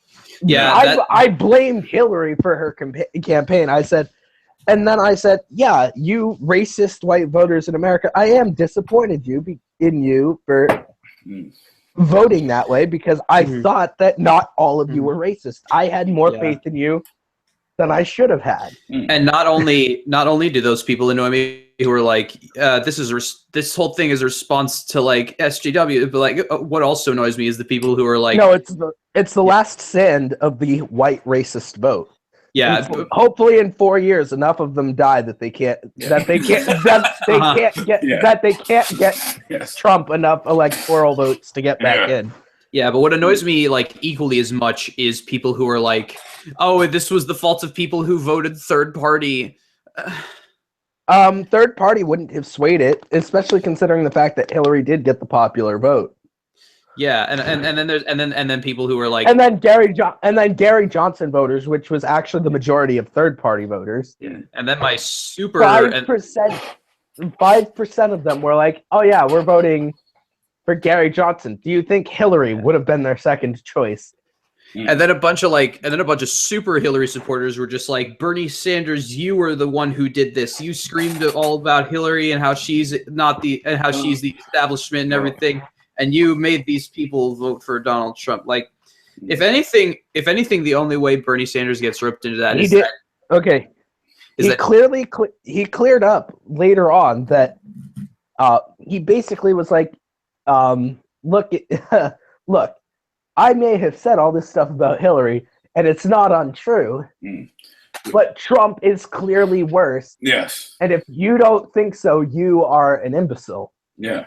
Basically, like, you'd have to be wearing a dunce cap and a blindfold to not see that Trump is clearly worse than Hillary. Yeah, the greatest fuck up in this entire election was giving Hillary the Democratic nomination in my eyes. Yeah, I think I specifically said, I will never forgive you, DNC, for running a candidate as self-destructive as Hillary. And then I was hoping, maybe her VP will be a little bit, progressive and, out there, but then who the fuck is Tim? Come on, give it to Elizabeth Warren, for fuck's sake. I don't think she would have taken it. But, who the fuck is Tim Kaine? What is he doing? Being, the possible VP of the United States, I don't know, just this guy who nobody had heard of, which is fine because I'd never heard of Bernie Sanders either. But also the biggest hypocrites too about when it comes to the people who voted for Trump are the ones who say that they voted for Trump because Bill Clinton is a rapist. And remember, Donald Trump was accused of raping a 13-year-old girl, and as soon as she came out with her allegations, people gave her death threats, and then she recanted. She didn't recant before death threats. She didn't recant and think, okay, I have a conscience, and I'm not going to falsely accuse this person. No, she got death threats, and that makes it suspicious why she would recant her statement. If she didn't get those death threats, I could see how it would be less suspicious. Yeah. But, I mean, it's clearly suspect if what causes someone to recant their statement are death threats. Yeah, exactly. Yeah. I mean, if I would, I don't know, if Donald Trump shot me in the leg and I accused him of shooting me in the leg, I mean, I don't know if I would stop, and I took him to trial or something. I think I probably would stop if I just got a bunch of death threats, because I would actually fear for my life, especially when they're Trump supporters. Especially the ones who go into Planned Parenthoods, and of course, luckily they're not smart and they don't know that if that shooting a propane tank doesn't cause it to blow up like a bomb. Yeah. I'm glad that they were dumb enough to think that something was more explosive than it was. But the thing is if you shoot a propane tank, the propane just comes out of the bullet hole that you left. Yes, it's flammable, but the heat on a bullet is not enough to ignite it. No, it's not. There's no spark or anything like that to ignite it. So the gas would simply leak out. Yeah. Now, if you flicked cigarette ashes into a propane tank, then you would get that kind of that explosion. Yeah. But yeah, I'm glad that guy was not smart enough to cause an explosion, because it would have been way worse than the people he shot and killed. And then it's there's way more of those than we have Islamic terrorism in the U.S. We have a few fringe cases of Muslims who become radicalized, and they go and they do something. San Bernardino, basically being the only one since 9/11. You can maybe, if you stretch it just enough, say that the guy who shot up the Pulse nightclub in Orlando, but that one might have actually been less related to him being, quote, radical, and may actually have more to do with the fact that he was closeted and gay, and he had an intense hatred for himself. Yeah. And so his inward homophobia kind of tore him up. Yeah. I think that's what I heard as well. Apparently he wasn't a particularly strongly religious guy, because he was Muslim, but he wasn't. But yeah, he also had accounts on gay dating apps and had gay lovers in the past. He may have been bisexual and not gay, but he would have still felt that homophobia on himself, because he did grow up with a father who was super religious and who I think was with the Taliban at one point. Oh, right. Who did teach his son that being gay was completely immoral and that you're not supposed to like other men. So, I mean, I could see how maybe there's an inner conflict there if you grew up being taught that, but at the same time you're thinking, I really want to talk to that person and ask them out to dinner. I mean, it's like one is a completely healthy thought, and the other one is just child abuse working its dark magic on your psyche. Yeah, basically. And the healthy one is the one where you're like, I want to go up to that guy and I want to ask him out to dinner. And the other one's the dark magic on the dark arts performed on your psyche. Yeah. Yeah. Well, that was the thing with these people have been saying, "Oh, Donald Trump isn't homophobic or transphobic," because he said that he'll protect them from the evil foreign religion. Oh, Milo Yiannopoulos. That sounds like shit that Milo Yiannopoulos said. But then again, Milo Yiannopoulos defended pedophiles. Yeah. And I think we can kick him out of any rational discourse at this point. Statistically as well, I mean, do LGBTQ people really fear, is the thing they fear most in their daily lives Muslims? I mean, no. Probably not. Really. No. So, like, but I do fear that you're not really that scared of. Yeah. But I do fear Trump supporters, because it's quite possibly I may be a big guy who can defend myself quite well. I could maybe defend myself from two guys, but because I'm like 240 pounds, I'm not a small guy, and I can throw down. But if 6 or 7 guys attack me, I may not be able to defend myself all that effectively. That's something that I can now actually fear if I ever decide to go to a red state to visit, because I think, oh, it's beautiful there. My grandmother floated the idea of going to Arizona, and I'm kind of reluctant to go there because it is a red state, and it's quite possible that someone there decides that maybe they don't like me and can jump me. Mm-hmm. Yeah, and like New York is blue, but it's not like it's a more conservative blue state. At least the places that I've been, like same thing with Massachusetts. I mean, there's a reason that Massachusetts went to Hillary in the primary and not to Bernie. Yeah, and New York also went to Hillary probably just because she's like got super ties with a lot of different stuff over here. But with that being said, it's former senator. Yeah, for one. Mm-hmm. And the thing is just kind of like, everywhere that I've been, like Long Island is a more conservative area anyway. But like, most of the people who are voting on behalf of New York are in New York City, which is a pretty liberal area. Yeah, I mean, yeah, it really in many ways comes down to the proportion of people there. You don't really have I think me and Natalie touched up on this briefly, where blue states don't really exist. Much rather, you've got states that have enough cities that the blue cancels out the red, so that it's no longer a shade of purple. Yeah, because if you look at the breakdown by county, most of the counties in New York went to Trump. But because there's such a high concentration of people in New York City, I think only 57% of people in Massachusetts voted for Hillary, which actually makes me think that maybe we weren't as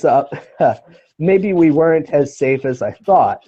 That maybe if I had thought that that was best case scenario. Like, that was going to happen. I would have voted for Hillary just in case I was wrong. Mm-hmm. Like, just so that, but I was like, you know what? If I vote for Jill Stein, nothing's going to happen. Jill Stein isn't going to get in. Like, if I thought Jill Stein was going to get in, I wouldn't give her a vote either. Yeah. I probably would have just not voted and just vote on the ballot initiatives. Yeah. And I mean, this was definitely an interesting election. Like, you know, I don't know if either of you saw my video, like the day after. Yeah, but like I saw your video. I was mega sad boy. So yeah. I mean, it was explainable. Yeah, I myself was seething in my own juices after the election. Like, I made an angry video where I ranted for, I think it was 28 minutes and 59 seconds exactly. Yeah, I mean, I try to compact my thoughts as much as possible, you know. And someone was basically like, "Oh, you should never attack working class people." I'm not attacking them based on them being working class. I'm attacking them based on them being racist. They're not exempt just because they're working class. Maybe not even racist, but just that like racism wasn't a deal breaker when they decided who to vote for. Yeah, it's like what Trevor Noah said. You may not be a racist if you voted for Trump, but if you had voted for Trump, I am hearing that you at worst or I am hearing that you at least don't care about me. I know that I didn't quote that quite correctly, but it's basically like, yeah, I get the feeling that you don't care about me, and it's like, that's quite understandable. Yeah. Mm-hmm. If Trump has that Muslim registry, I am going to put my name on it. I am going to walk up, put my name in curse. I'm going to put my signature, Tristan Montgrain, on the right on there. There we go. I'm registered as a Muslim, despite not being a Muslim, looking like one. And if enough people do this, maybe the Trump administration will see how ridiculous this is and not in turn all Muslims. Yeah, it's I'm Spartacus kind of thing, basically, isn't it? Yeah. It's like, it's all the people donating to Planned Parenthood under Mike Pence's name. I was one of the people who I actually did donate to to Planned Parenthood in Mike Pence's name. Yeah. Yeah. Good times in Trump's America. Yeah. Well, hopefully, again, there's when it comes, it's making me think of Malcolm X. He said something about how I think this was related to Goldwater, or it was basically that the other politicians who aren't blatant racists are they can pretend to be friends while they really don't care about Black America. Where the person who makes it clear that they don't care about Black America, they're not a wolf in sheep's clothing. They are a wolf, and you now have a scary face on the policies, and maybe they'll be fought. Maybe. Yeah. It's the whole thing, isn't it? It's like, I'm sick of people calling me a racist, so I'm going to vote for a racist.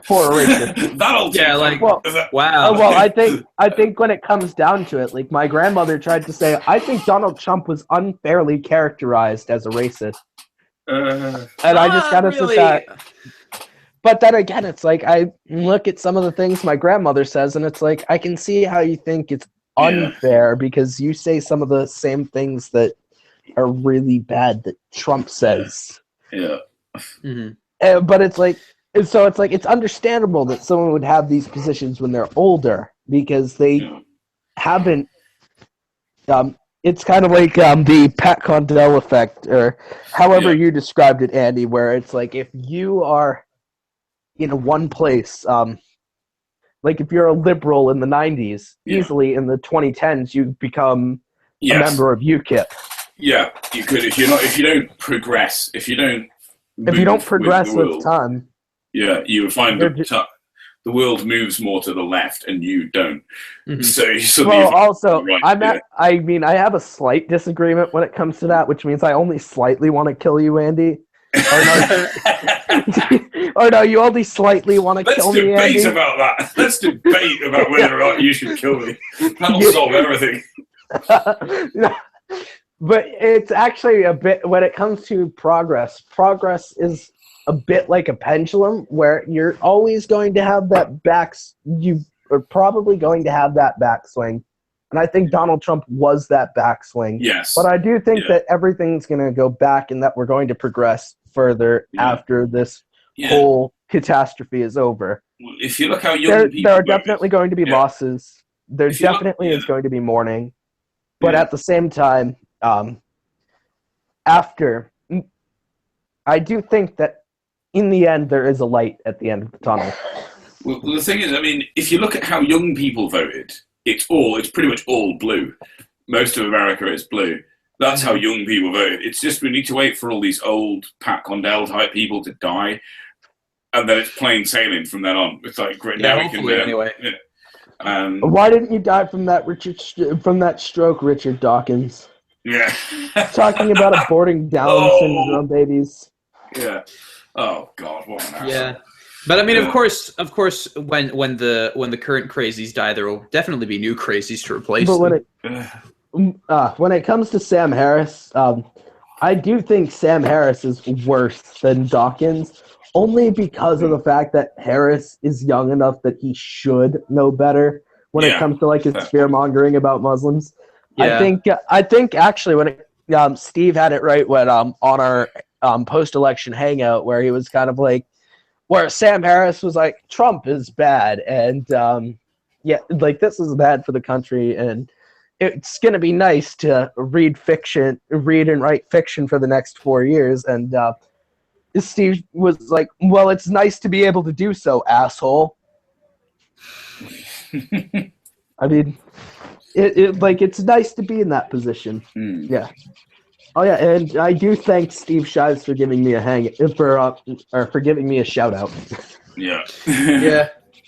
I think you actually left a question on that video, Andy. Yeah. Yeah, he gave me an answer. Yeah. He said if not full anarchism, yes. Maybe some form of socialism. Yes. Can I interest you in another form of socialism? We have a full range. We have several different kinds of socialism. Yes. Well, the thing is too, when it comes to when all communists are socialists, but not all socialists are communists. Yeah, true. Because a communist is a socialist who wants to abolish currency, essentially. Yeah. So, you were like, if not full anarchism, maybe some form of socialism, because it's quite clear you need radical reform in your country. Yes. Americans need to get over this fear of socialism that they have. But socialism killed so many people in Russia, in China, and Venezuela. Yeah. It killed all those people that we sent our soldiers to kill because those people were socialists. It was their fault. They forced our hand. Yeah. Well, that's the thing. I was really surprised when I learned that Americans have this hostility to socialism. I know obviously people like Undoomed or whoever, like people on the right, they're going to have this hostility to socialism. What do you mean? Undoomed is a liberal. What do you mean he's right wing? And Sargon, he's a classical liberal, clearly left wing. Yeah, that's the thing. Clearly left wing, right? But it's even people who are actually on the left, like actual people on the left in America, seem to have this hostility to socialism. They'll be like, they seem to. I'm like, why? In the UK, generally, if someone says they're left wing, we kind of assume they are a socialist of some sort, or at the very least, like a social democrat. It was funny. I think it was like Bangers and Mash or something. Whatever. It was basically the British version of The Onion. You told me they said that. Oh, the Daily Mash, yeah. The Daily Mash. They're like party founded by socialists being taken over by socialists. Yeah, that was around the time of Jeremy Corbyn's leadership election for the Labour Party. I'm glad that Jeremy Corbyn got re-elected. In fact, I find it funny. They're like, Jeremy Corbyn is unelectable, and he gets elected twice. Yeah. Twice. Yeah. Funny how we didn't have the same luck, though. Yeah. Yeah. Bernie Sanders is unelectable, and then he did.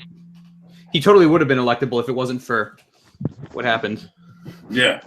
Basically. Well, I mean, there was a lot of funny business that went around with the switching of voter party alignments, like. When it came, like people like suddenly found out that their voter registrations were registered as Republican, like a couple of days before. They're like, "Well, no, you have to change this." And of course, you can't change, and that's not something that you can You can't change your party overnight. Like, there's a whole process to it, and so yeah, this was like sudden. Like, people were switched to be registered as Republicans in some states. Wow. So it just... That's awful. And in the end, when it comes down to closed primaries or super closed primaries, I still think they're a terrible idea. I think you should be able to vote across the aisle. Like, if we're going to have a system where you vote for your favorite candidate, allow voting across the aisle. Of course, sure, they're voting Democrat quite obviously, and that probably means they'll vote. And if they are taking the time to vote across the aisle instead of for a candidate on their side, that means that maybe if that candidate wins, they might take the time to vote across the aisle to vote for them instead of their party candidate. Yeah. Which, yeah, you can be a registered Democrat and vote for Trump. There were some who did. You can also be a registered Republican and vote for Hillary. Like, because you can't force that kind of you can't force that system onto the general election. But in the primaries and the caucuses, well, the caucuses were automatically open, but in primaries, the states were allowed to do that at their discretion. Yeah. Where some states allowed you to vote across the aisle, others didn't. Yeah, that's pretty awful. Others didn't even allow you to vote if you were registered as independent, as in not aligning with any party. Yeah. Or if you aligned as Green Party or Libertarian Party, you couldn't vote for a Republican or Democratic candidate. Yeah. So yeah, there were no Green Party voters who were able to vote for Bernie. Yeah, that's actually in some states. Yeah, so we've been talking for a while, haven't we? It's been like 3 hours. Maybe we should end this on a lighter note. Yeah. Yeah, go for it. Yeah, okay, kids, try drugs. They're really fun. Well, kill everyone who doesn't agree with you. Yeah. Yep. No. Kill everyone who doesn't agree with Andy, which includes yourself. Yes. Yeah. In fact, I've got the gun up to my temple right now. All right, we're gonna bounce, and he's gonna do whatever he's about to do. We'll let him sort that one out. This has been fun. So we're gonna. Thanks for hosting it, Thom. Yeah, no problem. It was great. I mean, it was my idea. But if I could have hosted it, I would. Yeah. All right. So, with no further ado, peace out.